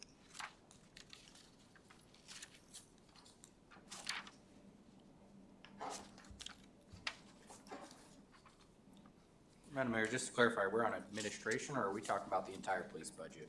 We're talking about, You're on administration. Administration. administration. Okay, just making sure. Thank you.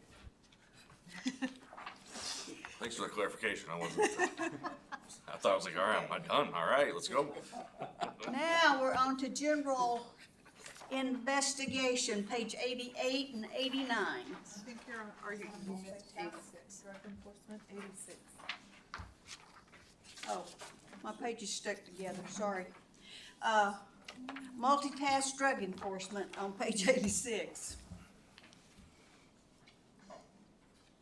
Any questions?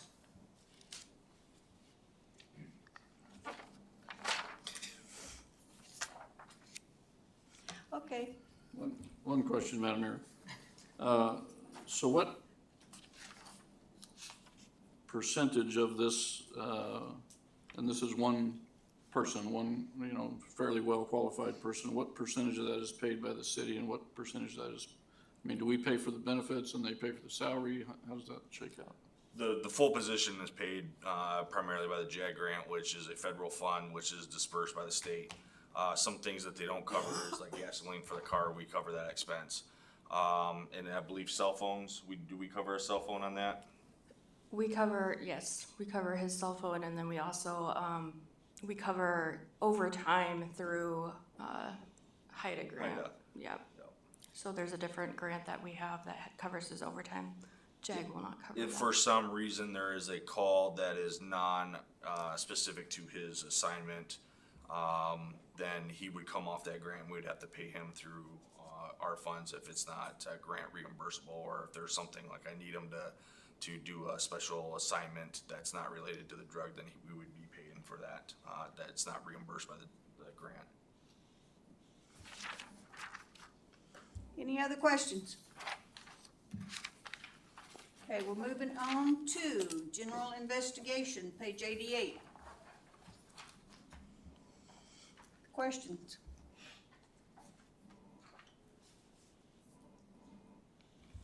Mr. Graham? So the one number that jumps out at me here is 36% increase in regular personnel services and benefits there. What is causing that? Are we moving that up to a higher grade, a different level?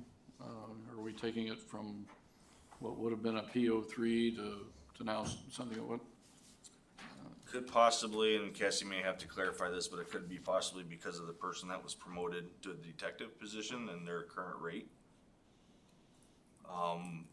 That was when they were hired on, that was their salary, then who got promoted and who applied for it, and then where they're at currently on that pay scale to make that adjustment.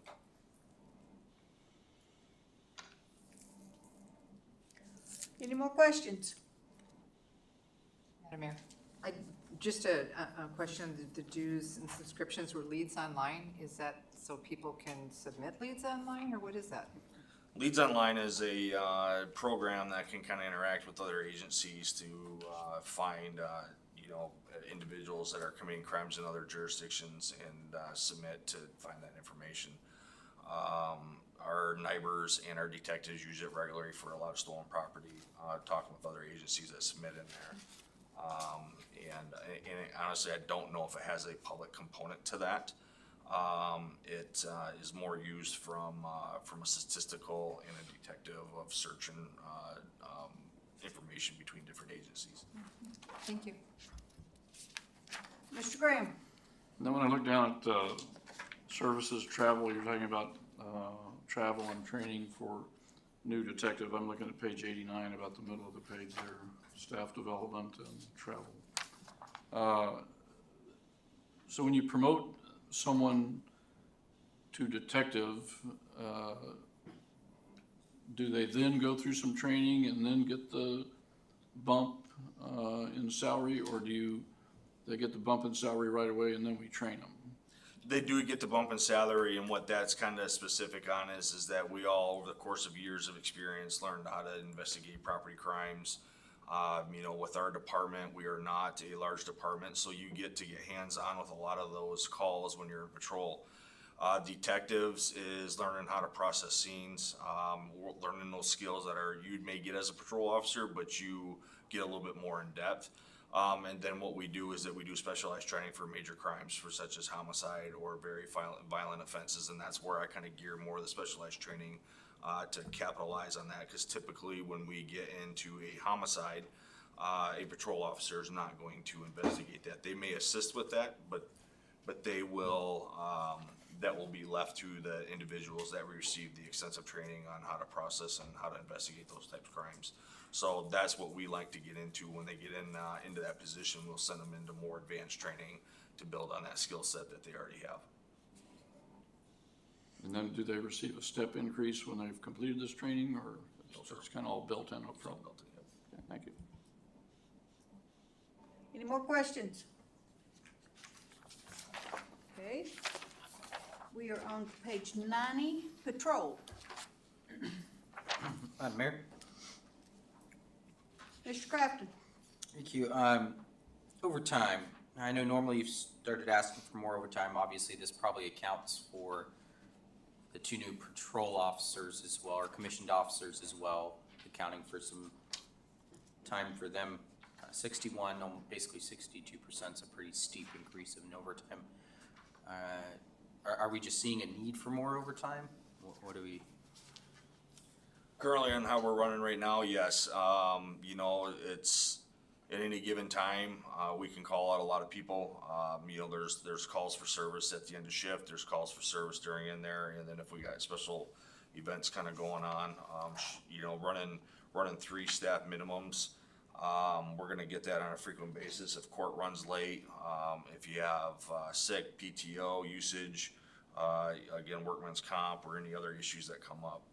As for the increase, you know, we try to live within where we're at with the staffing levels, and a lot of that is, you know, added with some training in there. When I have the ability to get training on our individuals' RDOs, to get the instructors, that's paying for some of the overtime that we have with the requirements of what I like to see to keep on top of our skills.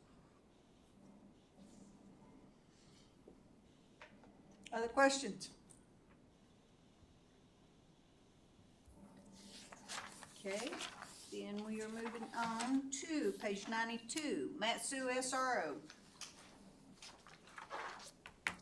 Questions? Sorry, Madam Mayor, I want to jump back. I was trying to find my notes there. The drone on machinery and equipment. I mean, I know we saw the video on the drone there. Are we purchasing a new one? Or I'm curious where this is coming from. Again, I'm never an individual that really followed drones until I saw the capabilities of that just recently, and I tell you what, I am absolutely blown away. I made that comment last night. When we ended up buying our drone, which is a DJI, and forgive me if I miss up some of the manufacturers, it's still kind of Greek to me. It is a Chinese-based company. And what we found out is that the United States have made some restrictions on the DJI product after we had already purchased this. It's a great product.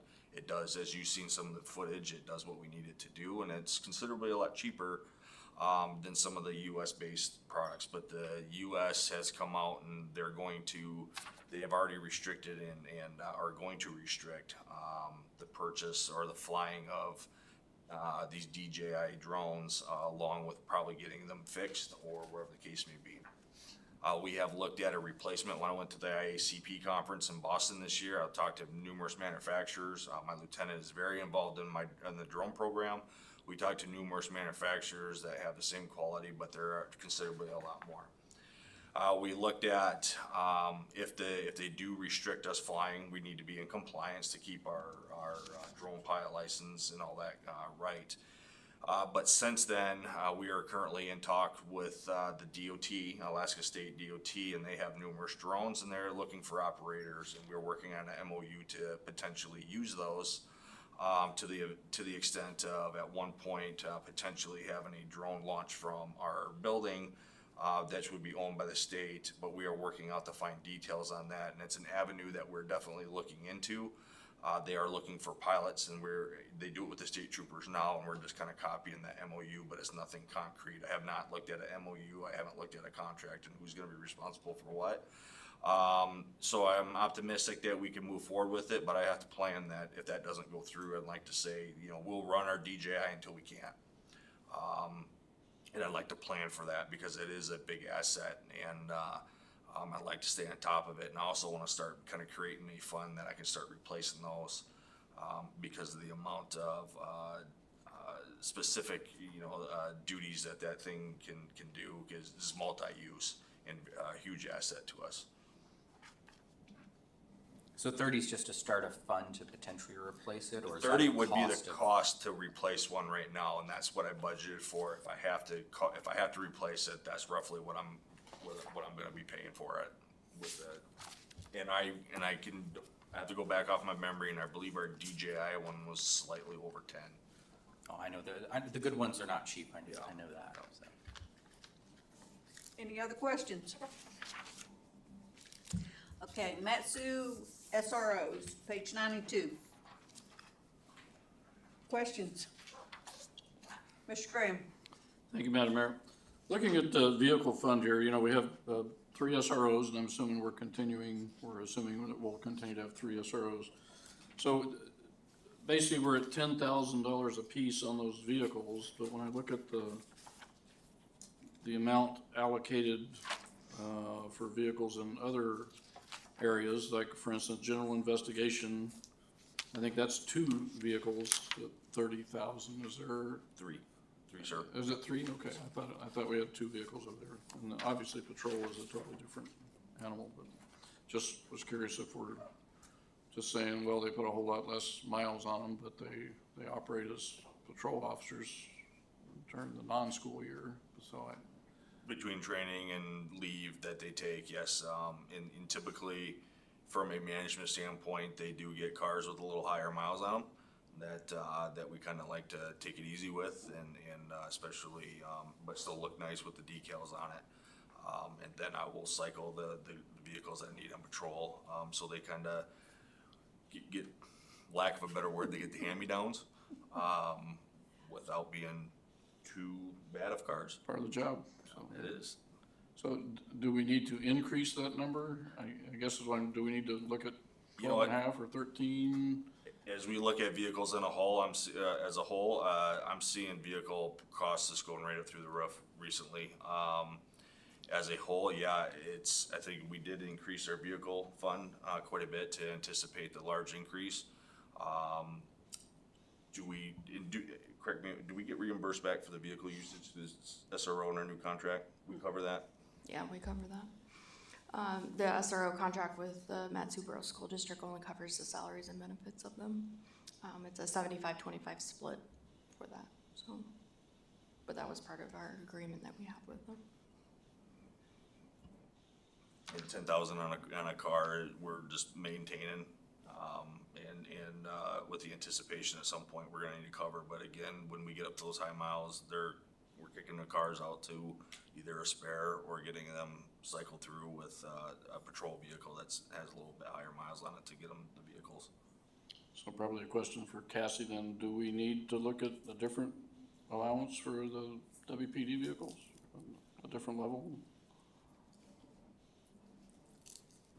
Probably, but we've increased it for patrol, and that was just due to the fact that they're had a lot more outfitting that we've been doing for them, so it's a possibility. The main one that we have upgraded and the amount that we have updated to is the patrol cars, but we have not done it for the other divisions of the WPD, so it is something we need to look at. Madam Mayor? Mr. Crafton? Thank you. Looking at travel and development here, and again, I'm always for it. I just want to make sure I'm understanding this correctly. Looking at last year, we budgeted 7,500. Looks like we just broke it, but it only looks like we were trying to send one officer last year. And this year, we're trying to send all three of them for training. Is that? Because it says travel for 3. And last year, there wasn't a number. It just says travel for training. That's was my 3 SROs from last year to this year. I haven't added any in there. Yeah.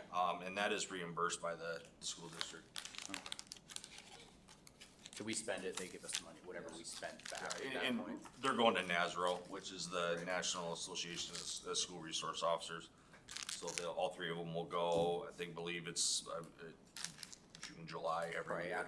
out of the school year, yeah. Yeah. Okay. I mean, hearing it's reimbursed, kind of okay with me at that point.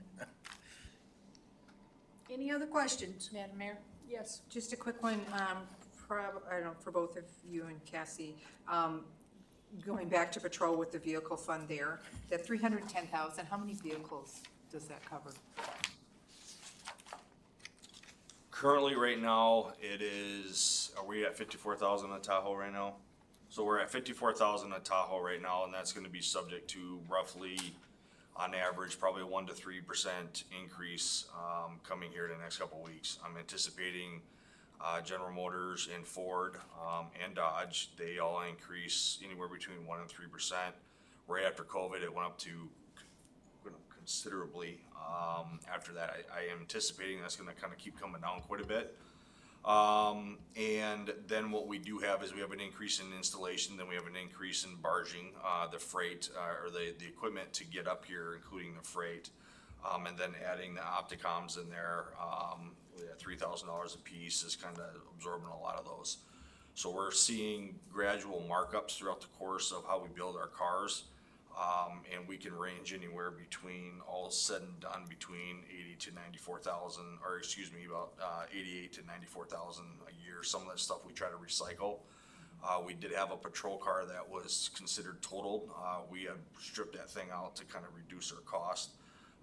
We were, a vehicle we were just involved in was shot multiple times, and so we were waiting to see what's gonna go on with that, and some of that stuff is that they're gonna fix it, but we can try to salvage off the old car to put in there to help reduce that cost. So having that mechanic's been instrumental to have that individual to actually do that, but I'm anticipating a 1 to 3% increase in vehicles, and probably, again, a rough estimate, probably a 5 to 10% on equipment, and especially with these tariffs that's kind of going on right now, it's TBD on what that's gonna involve, when our ordering window is gonna be coming up here pretty quick, and it's gonna be very short when it happens. I'm kind of along the thought process, if I'm understanding, Councilmember Graham. I'm a little concerned that maybe we aren't putting enough in this budget for vehicle replacement at the rate of the increased costs, increased installations. If we're looking at tariffs and everything else that's going on in our lovely society today, I don't want us to end up getting behind the 8 ball on this, and all of a sudden, having to have you come to us asking for money for this increase. I just kind of, I don't know, my gut feeling is we're not putting enough in there.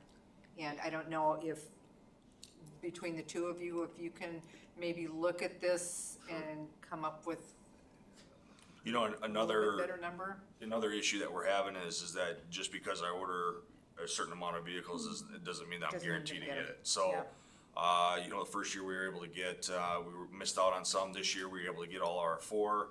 We took advantage of a truck that they was ordered, which was great. It helps out our fleet. The last couple of years, we've done some great strides on getting our fleet up to date.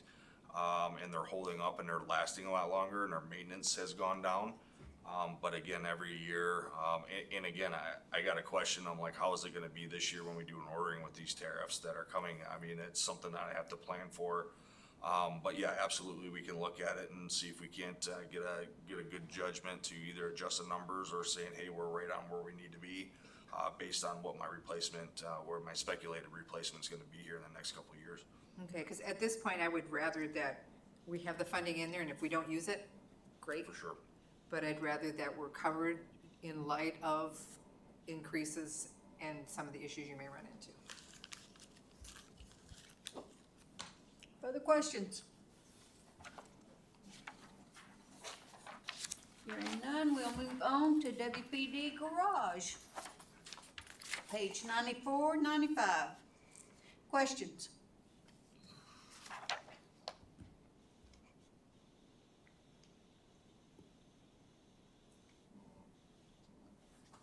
Madam Mayor. Mr. Crafton? Repairs and maintenance, chief. I was trying to see, was there, it looks like it's under building maintenance here. Was there, I feel like there was a door that needed replaced or springs or something. What was this one then? So that was, the springs on the garage door was actually to the PD itself. This is when we had some heavy rains this year. We found that the whole, and Eric, you may need to help me out on this, is that the whole east side window there's water coming down the windows and along the wall. We had a big, large pool of water that was on the garage floor after a heavy rain. That is gonna kind of prepare to see if we can get up there to see what seal broke, what's going. And maybe Eric can provide a little bit more. Are you familiar with this?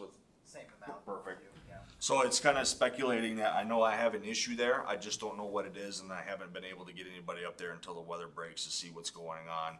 But I do have some water coming in through the windows that are seeping down the walls, and I don't know what damage has been occurred from that. So it's kind of planning to see if I need to fix that. That I have the funds to at least get going on it. Then if it's a lot bigger than I anticipate, then it would be something that I'd bring to the council to say, hey, this is the issue that we have. I'm hoping that it's just a window seal or something along that. It's an easy fix, and then I won't need it. But there has been a problem identified that I need to explore to see what, or get somebody up in there to figure out what's going on with it. I'm hoping 10,000 is enough for you. Yes, I do too. Sounds like it could be something pretty worse. Thank you. Mr. Graham? Could you talk about training, what kind of training your mechanic is gonna undergo? So one of the things that we've been trying to work on is that I also send him to the Police Vehicle Fleet Expo, where he goes and talks with different vendors and getting billed out there. And then he goes to another expo that one's in Louisville, Kentucky, and then the other one's in Dallas, Fort Worth, or Houston, one place in Texas. I sent him because I had some extra money there to send him, and I wanted to have him give him a report on if you're getting anything beneficial. He's been able to make contacts with different tire manufacturers, brake manufacturers for the GM vehicles to reduce or find a third party. So at the time, General Motors had brake pads running at $400 a pop. We were able to talk with some vendors that recommended to get the same stopping distance to go considerably. It was about 130, 140 roughly, right in there. He goes and talks with the different tire manufacturers and talks about different applications, and then I would like him at some point to work on getting certified and to work on glass chips and window replacement that he can do in there. So a lot of that is going to be kind of training, and then just his maintenance training and upkeep and recertifications is kind of part of that to take advantage of keeping his certifications up to date. Skill level there. Any other questions? Okay, and we are moving on to code compliance. Did I miss something? Page 100 and 101. Actually, Madam Mayor, if we could stay on page 94 for just a minute. Oh, okay. Question being, general supplies, going from 20,000 to 25,000, and the corresponding line entry over here just says office and vehicle maintenance supplies. That's a pretty significant increase, 25% increase. Can you maybe talk to that for just a second? That is, I'm sorry, what page are you on, sir? Page 94, general supplies, about 2/3 of the way down the page. That was in anticipation if we get the 2 new patrol positions that the patrol vehicles are gonna need the maintenance. They're not gonna be sitting as spares. That's my notes, I believe that I have, but I don't have my note here.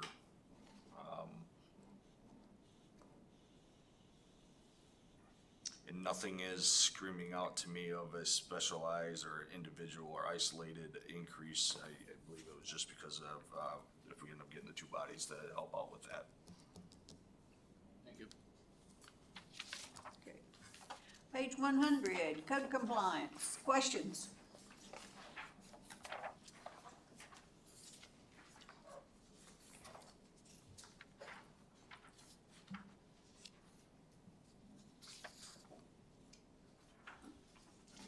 Madam Mayor, Mr. Crafton?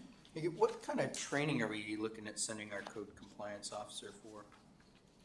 I believe some of that was animal, and he had requested, he is a drone operator too that he uses for going around and looking. I believe at the time it was to keep his UAS pilot updated, and then any kind of code training or any kind of non-lethal training that we end up doing, in case he needs to have that. And he had sent me a course that he wanted to take. But a lot of it is tentative on availability, if it's local in the area or not, is kind of what we're looking at. So I'd like to have it in there where if a class does pop up, but I'm kind of resorting back to something to do with the animal control and then his drone operation to keep his certification up with that, and which costs, I can't think of, it costs a couple $100, I think, to get your FCC pilot license and maintain that, so.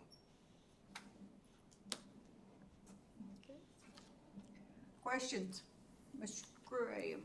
Thank you. So Chief, when I look at, I'm looking at page 97 here, the budget summary, with the colorful pictures and everything.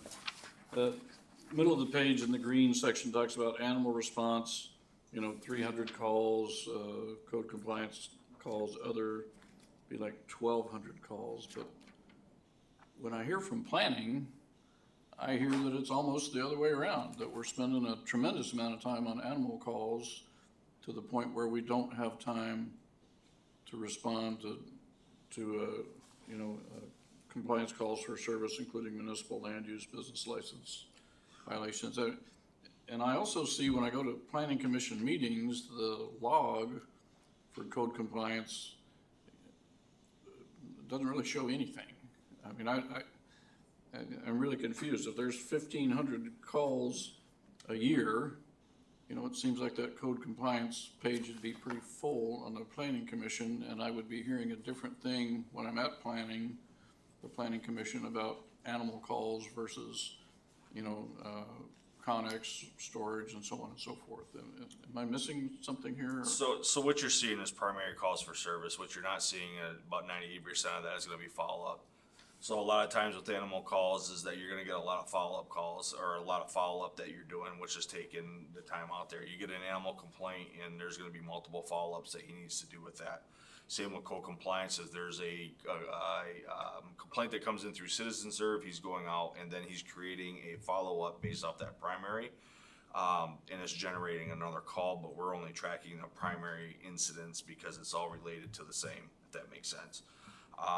When you look at it is that I believe the stats that I did have from now until July 1st until now was, I just did my slide and I think I should know 881 calls, and that's combined of helping out with us on traffic control, when needed, when a collision. It's helping, animal calls, follow-ups, complaints, code violations, planning, and it's kind of all combined in together, and kind of getting dispersed into that. So if he gets a primary call, he'll make an initial record, then he have to go and talk to a neighbor, then he will call it. That will be a CAD call that's associated, and that's all tracked, and that's all included because it's tracking, his activity throughout the day. Any more questions?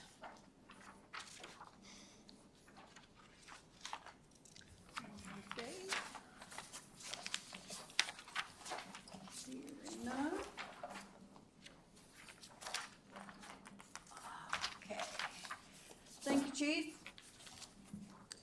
And we are gonna take a 5-minute break.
record at 8:16 PM. And we are going to jump down to museum, page 136.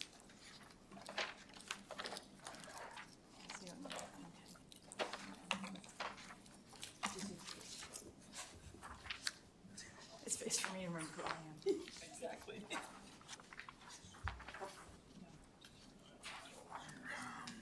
And Madam Mayor, if I can make a statement to begin with. Go ahead. On the line item for repair and maintenance, there's gonna be a large jump. That actually was for a boiler replacement that should have been moved to CIP that we discussed in our meeting. And both myself and Cassie missed it on this, so that $20,000 should go into CIP instead. So that will be taken out of this area. Repair and maintenance, yes. We had a mini incident where our boiler went out in negative 25-degree weather, and we were trying to get it fixed really quick. They fixed one part of it, but it still sounds like when the previous boiler went out, so we're just on borrowed time. Madam Mayor, if I could ask Cassie, are you gonna get us a new page for that type of change? Like we did last year, I think we had some that were like that, and you had, I think, the last day you brought us a bunch of new pages to clarify those. Through the chair, I think what's gonna happen is a budget amendment's gonna have to come forward. And then at the end, when all those budget amendments pass, you get your final adopted budget. Because Yeah, I think that's what maybe that's what we the boiler replacement is did. in fact in this budget. Correct, and I think we amended it all knowing what was happening, and then she gave us a couple new pages, cause I had a couple here, I was looking at like, wait a second, so. Okay, questions? But I think the main thing to remember is if it changes the ordinance, then we will be doing a budget amendment. If it's not changing and it's more of a clerical or it's an equation kind of thing and it's not affecting the ordinance budget amount, I guess you could say, then we can do those changes. But this one will actually change the appropriation ordinance.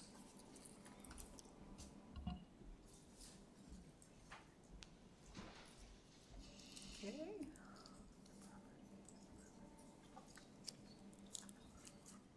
Any questions?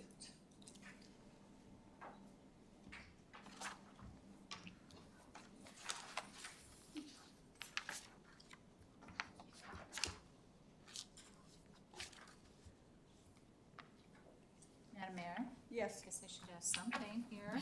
How about on repair maintenance? What makes you think you're going to need that much more repair and maintenance? Well, we're taking the 20,000 out, so Oh, that won't. okay, that's that what won't you were be- talking about. Yes, Okay. yeah, Maybe I should pay attention. it's okay. No, don't do that. Any more questions? Mr. Graham? Thank you, Madam Mayor. Could you talk about temporary, in personal services, temporary, could you talk about what? That reduction was not that was through finance, so I don't know what the $3,000 reduction is. Perhaps finance could talk about that. In regards to the temporary and to the overtime, we do a 3-year average on that on an actual basis, and so that is basically the reduction over the last 3 years of actual audits, and so that's how we've done it in the past. And part of that was probably because of our tour guide, Corky Sager, who passed away this year. He had reduced his hours the last couple years because he was in failing health. So we'll see how that pans out this next year. 'Cause we will Any be other getting- questions?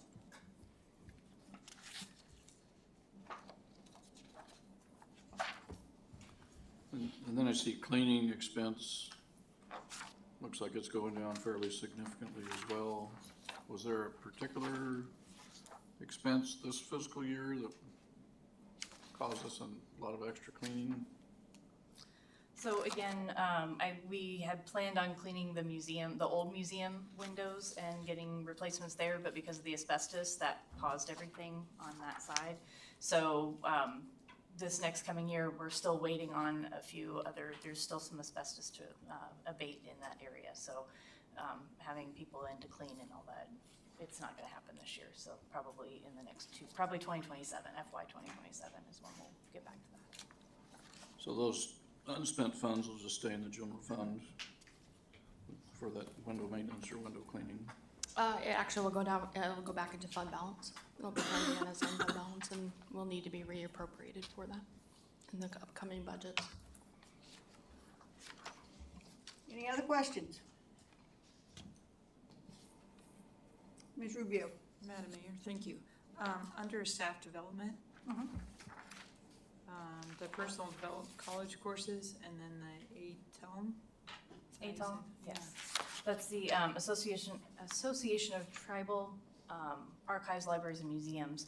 And the reason we're going to that one now is our national AAM has gotten way too expensive for us to attend, and there are no scholarships for us to go to.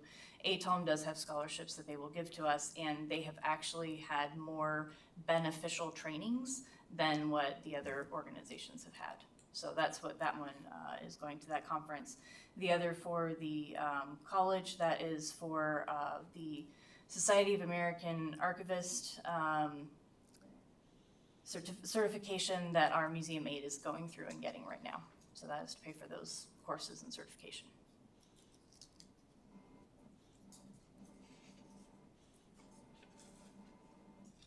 Did I answer your question or not? Yeah, I didn't know we paid for those courses. And we pay for those courses so that we have that certification, so we have that verification when we do our digital archives, which is what we're putting up for the public to be able to access, so they can have access to our collections. Mr. Graham? Thank you. I know in the case of, and I'm looking at gift shop merchandise here, Yes. I know we can't take the money that we get from selling gift shop merchandise and go buy replacement merchandise because of the way the accounting works. I mean, it basically goes into the general fund and has to be appropriated to come out, but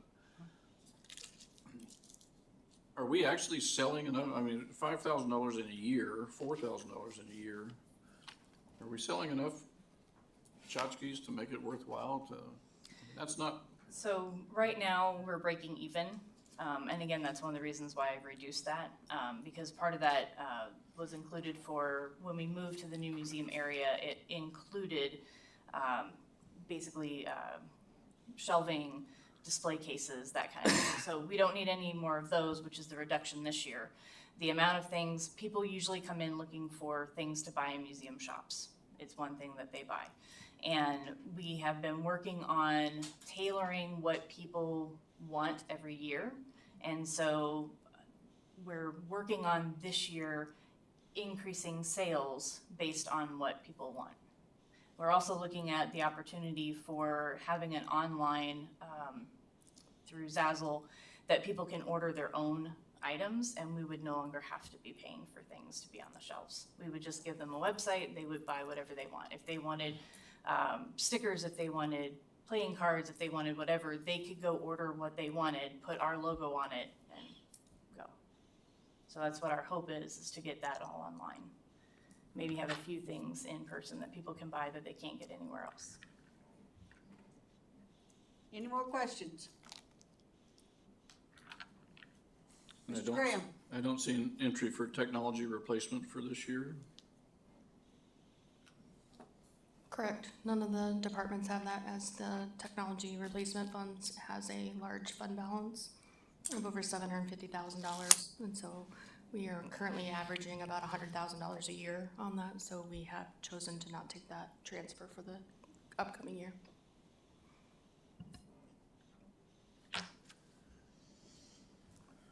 Any more questions?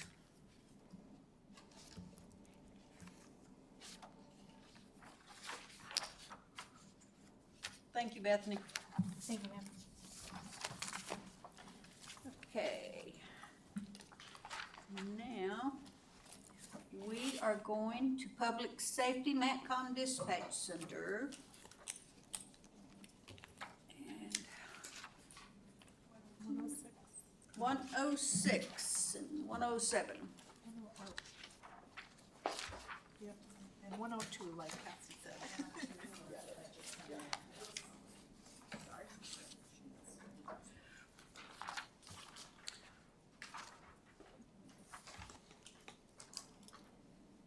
Questions? Madam Mayor? Yes. Thank you. Would you mind just sharing with us the reason for increasing the amount of dispatchers you wanted this year? Yes, I'm asking for one extra this year. We have went from last year at this time from a staff of 26 to a staff of 31 this year. So it's, we're getting there where we need to be, but we're just still not quite there. I do have 2 anticipated retirements coming up. And it takes anywhere from, like we've said in the past, 8 to 9 months to train a dispatcher, 4 to 5 months to train a call taker. So I need to stay ahead of the curve. And I think HR mentioned earlier, I do have a requisition open for 2 call takers to get those in, and I'll be fully staffed on my call takers. And then I just need 2 more dispatchers to be fully staffed for that.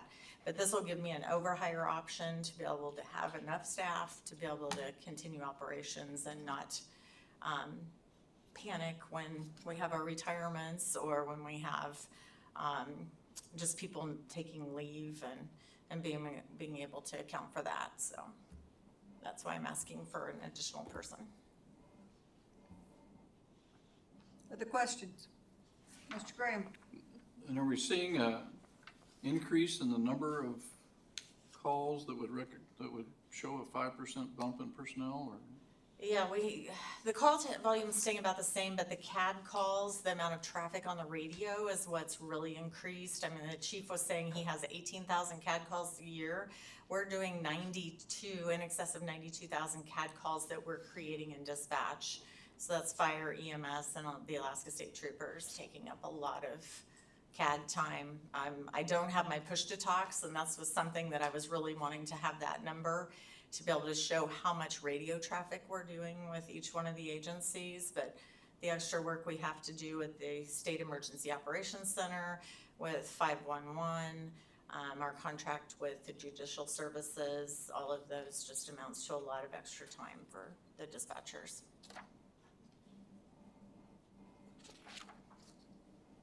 So is our contract work, sounds like it's expanding? Yes, it has, and I've been able to We're doing more contract get, work now, and are we, do our contract rates reflect the fact that our costs are increasing? I was able to increase the amount on both 511 and State Emergency Operations Center quite a bit to increase those. I currently have the Alaska State Troopers contract. We don't have money in there yet, but that's the next discussion to have, so. And I will have, we've talked about it with Cassie and with Mayor, but the Matsu Borough is going to be asking for 2 additional dispatchers, so they'll be coming to that once they get approval through the borough. And that will be funded through the Matsu Borough through a contract. And then they'll want 2 this year and 2 the following year if they get those approved through their budget. So that will increase my need. I'll be coming back to that, I'm assuming, in a couple of months. But that is reimbursement. Mr. Graham? A question for Cassie here. So I look back at last year's budget book and this year's budget book, and it's handled a little bit differently. Page 106, summary resources down at the bottom, shows intergovernmental 165,000, general fund 120,000. And I look back at last year's and it shows intergovernmental at 215,000, which doesn't match what I was just hearing, but more importantly, it shows general fund at over 730,000 versus this year being 120. Is there some shift in the way we account for things, or if you don't know right off the bat, tomorrow's just fine.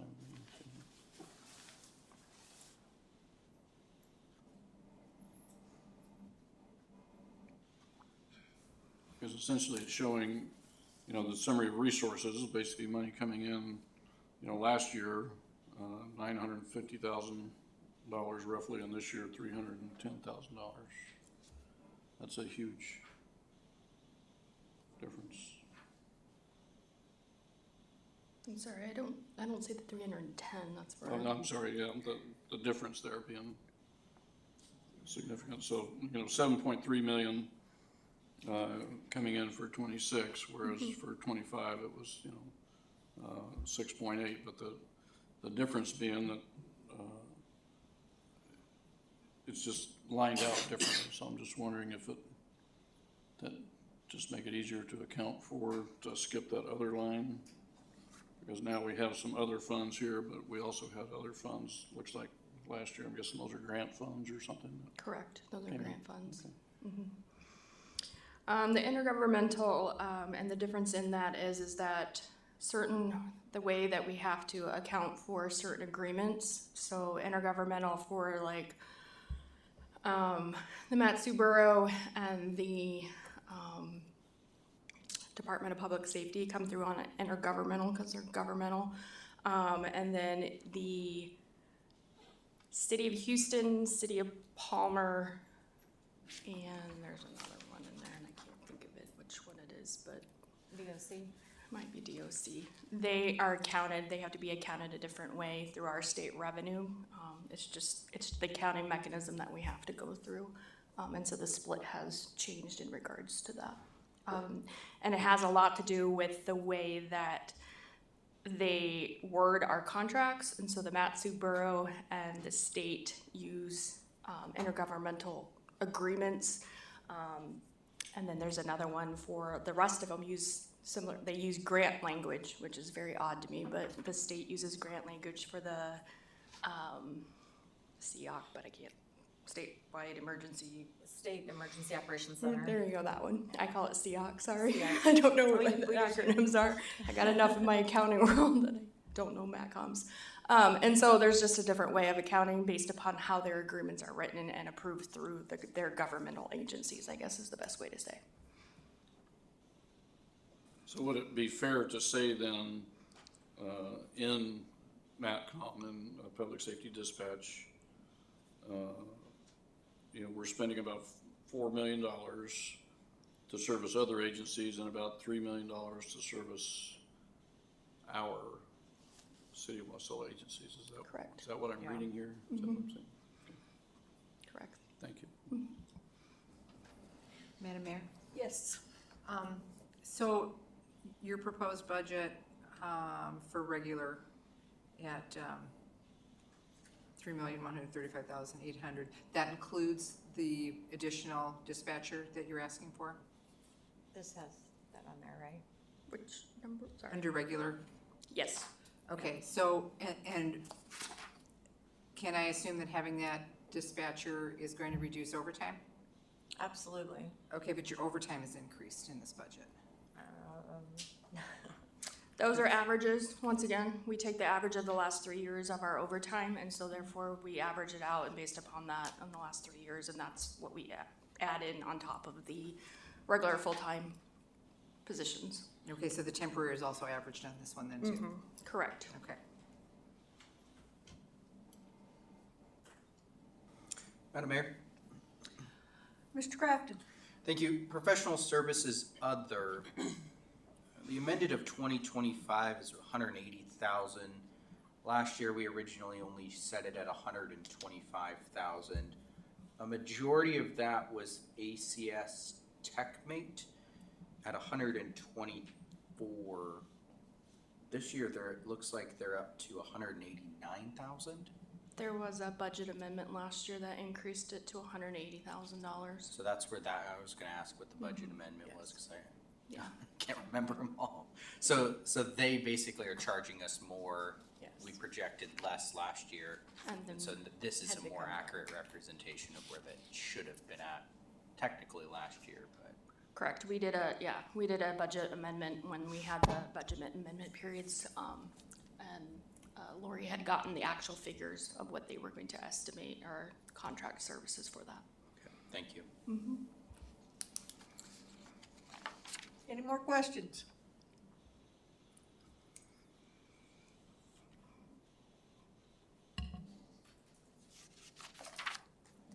Okay. Seeing none. Sorry, Madam Mayor, one more here. Computer software maintenance. So is that doesn't fall under technology replacement, but there's a $54,000 decrease in it. Remember you were working on upgrading some things last time. Don't ask me what they were. I just remember you were upgrading a lot of things. Yes. Is there something that's changed that we're not needing this time around? Well, one of those big upgrades we just implemented was AM that was sent through a couple weeks ago, that you guys approved for $150,000. Once that's done, it comes off the list, so that's off of there. So now it's just regular maintenance, so that was a big amount to come off. And that money is going to be refunded by the 911 board, so that's also good. So a lot of them is computer software in here gets reimbursed, so that is something that's great about my budget. But no, there's some changes that I made to things just based on how things flowed this last year and what I was able to get done. So I made some changes to the computer software budget. Because we're still, double what it looks like we were doing. 2023 was basically 320. Correct. 24 was 423. This year, granted, there's 3 or 4 months that are missing here still, because this is dating back till the end of December. It looks like we're on track to way underperform what we were expecting as well. I will be way under budget for this year. Some of that we're moving over to my training and travel because we've had to do a lot of training and travel. We've had a huge turnover in staff. So training and travel has been huge with getting everybody up to speed and all the certificates that everybody has to have for dispatching.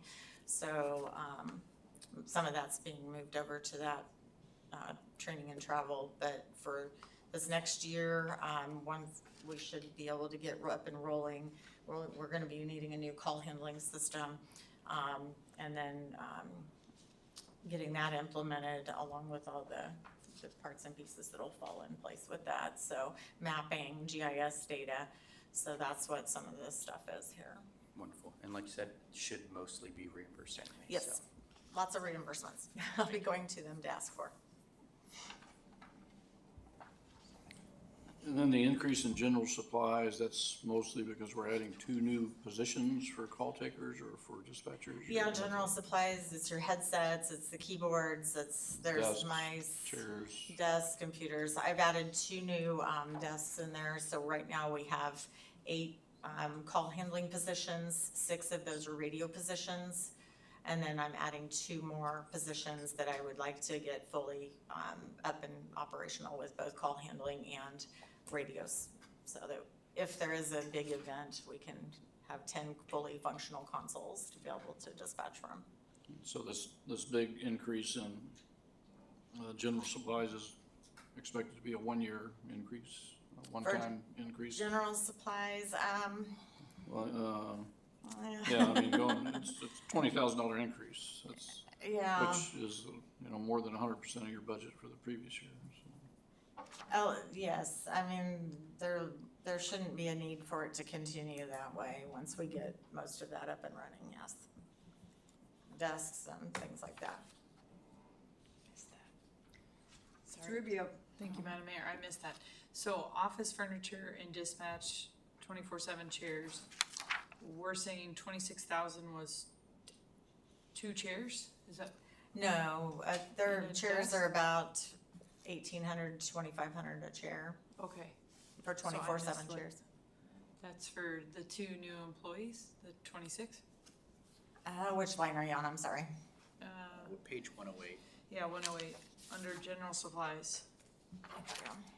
I've got the copier and the office supplies, which office supplies are Yeah, that's, paper, pencils, got all that, yes? Scissors, at 12, but under here, office furniture / that's getting 10 new dispatch chairs, fully. 10 new, Yeah, okay. 10 new And dispatch that chairs. includes the 2 new ones. That'll be, yeah, for the 10 consoles. We currently have 8 consoles in there, so that'll be for 10 consoles, 10 chairs.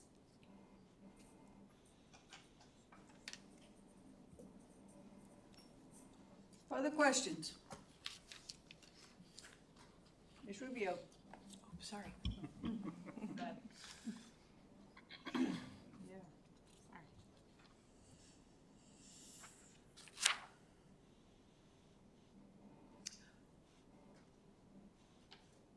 Okay. Thank you, Lori. Thank you. And Eric, don't bother. We're gonna stop for tonight. So, I need a motion to exit committee of the whole. Madam Mayor, I move that we exit committee of the whole. Is there a second? Madam Mayor, second. It's been moved by Councilman Crafton and seconded by Councilman Member Cottle to exit committee of the whole. So we are out of committee of the whole at 8:42. Audience comments. Seeing nobody in the audience, we'll close audience comments. Bring it back to the dais. Madam Deputy Clerk. Madam Clerk, yeah, sorry, yep, typo. Oh, Yes, sorry. that's okay. Madam We'll see Clerk. We'll see you all here tomorrow, 6 o'clock. Bring your budget books. Councilmember Velock. Thank you, Madam Mayor. Thank everyone for coming. Great presentations from the administration. Good job on those budgets. I know how hard you work on those and how time consuming they are. So good job, and we'll see everyone tomorrow. Councilmember Cottle. Thank you, Madam Mayor. I want to thank everybody for their presentations tonight. Finance, thank you for some of the new line item breakouts this year. It gives a better comprehensive picture that you have definitely done more detail with it, and I appreciate that. Thank you. Councilmember Graham. Thank you, Madam Mayor, and thanks to the staff for the work they put in here. You know, Councilmember Cottle mentions something earlier that was kind of stirring in the back of my mind, that and one of the directors said, yeah, well, this is a conservative budget. I appreciate being conservative, but I much more appreciate being realistic. You know, I mean, I can't tell you how much money we've allocated out of the fund balance this year for things that were probably predictable, that we didn't account for because we were being conservative. We've always been conservative, and there's nothing wrong with that, but you know, I mean, that's why I was asking about vehicle replacement. That's why I was asking about some of this other stuff. I mean, are we being realistic? And there's nothing wrong with saying, you know, I was too conservative when I made my budget estimate, but I mean, that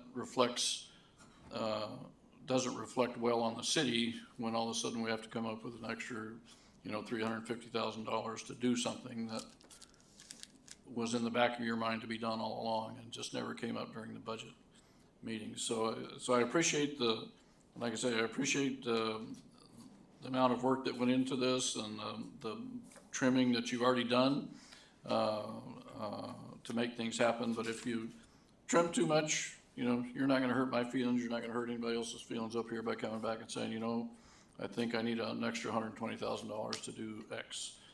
We'd rather hear it now and be able to have a discussion in committee of the whole than, you know, on, you know, November 13th, having to decide, you know, with very little information. So here we've got a great forum for discussion, open discussion, and I certainly hope we're all taking care of that. But nice job, everybody. It's good to see everybody here, and I'm sure tomorrow will be just as fun. Thank you. Councilmember Crafton. Thank you, Mayor, and to the staff. I wish they were still here. That most of them took off already, but really well done. Well done. Cassie, I absolutely love how this one's laid out this time. There was a lot of back and forth, But I think a few of us brought last year's, and you could see us flipping back and forth trying to find and match things up there, and it is so much easier when we're sitting side by side. So I really appreciate you working with us and making sure it's done that way. It just makes it so much easier for us. I feel like we actually have less questions and made this thing go a lot faster now. I feel like we got through a lot more the first go around than we did last year. I think last year it took us a little bit longer to get this far. So thank you much, and we'll look forward to seeing it tomorrow. Councilmember Rubio. Thank you, Madam Mayor. I don't want to echo everyone, but being the last one, you kind of do. So I'm just going to say awesome job and look forward to tomorrow night and digging deeper. Thank you. And to the staff, thank you so much. I know how much time you guys have put into this, but I think you've done a good job. I agree with Mr. Graham that we are conservative, and we do lean toward the conservative side. Could I take X number of dollars out of that?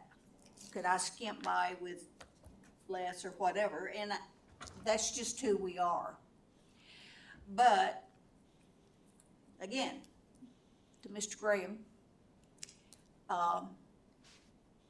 if you are looking at something that you are thinking, oh, I don't know for sure, whatever, let your conscience be your guide. So ask for whatever it is, because they'll either say yes or no, you know? So I'm going to increase my travel budget by $30,000 by the way. Not really, but anyway, thank you all. I think we had a very productive night, and I look forward to having another productive night tomorrow night. So we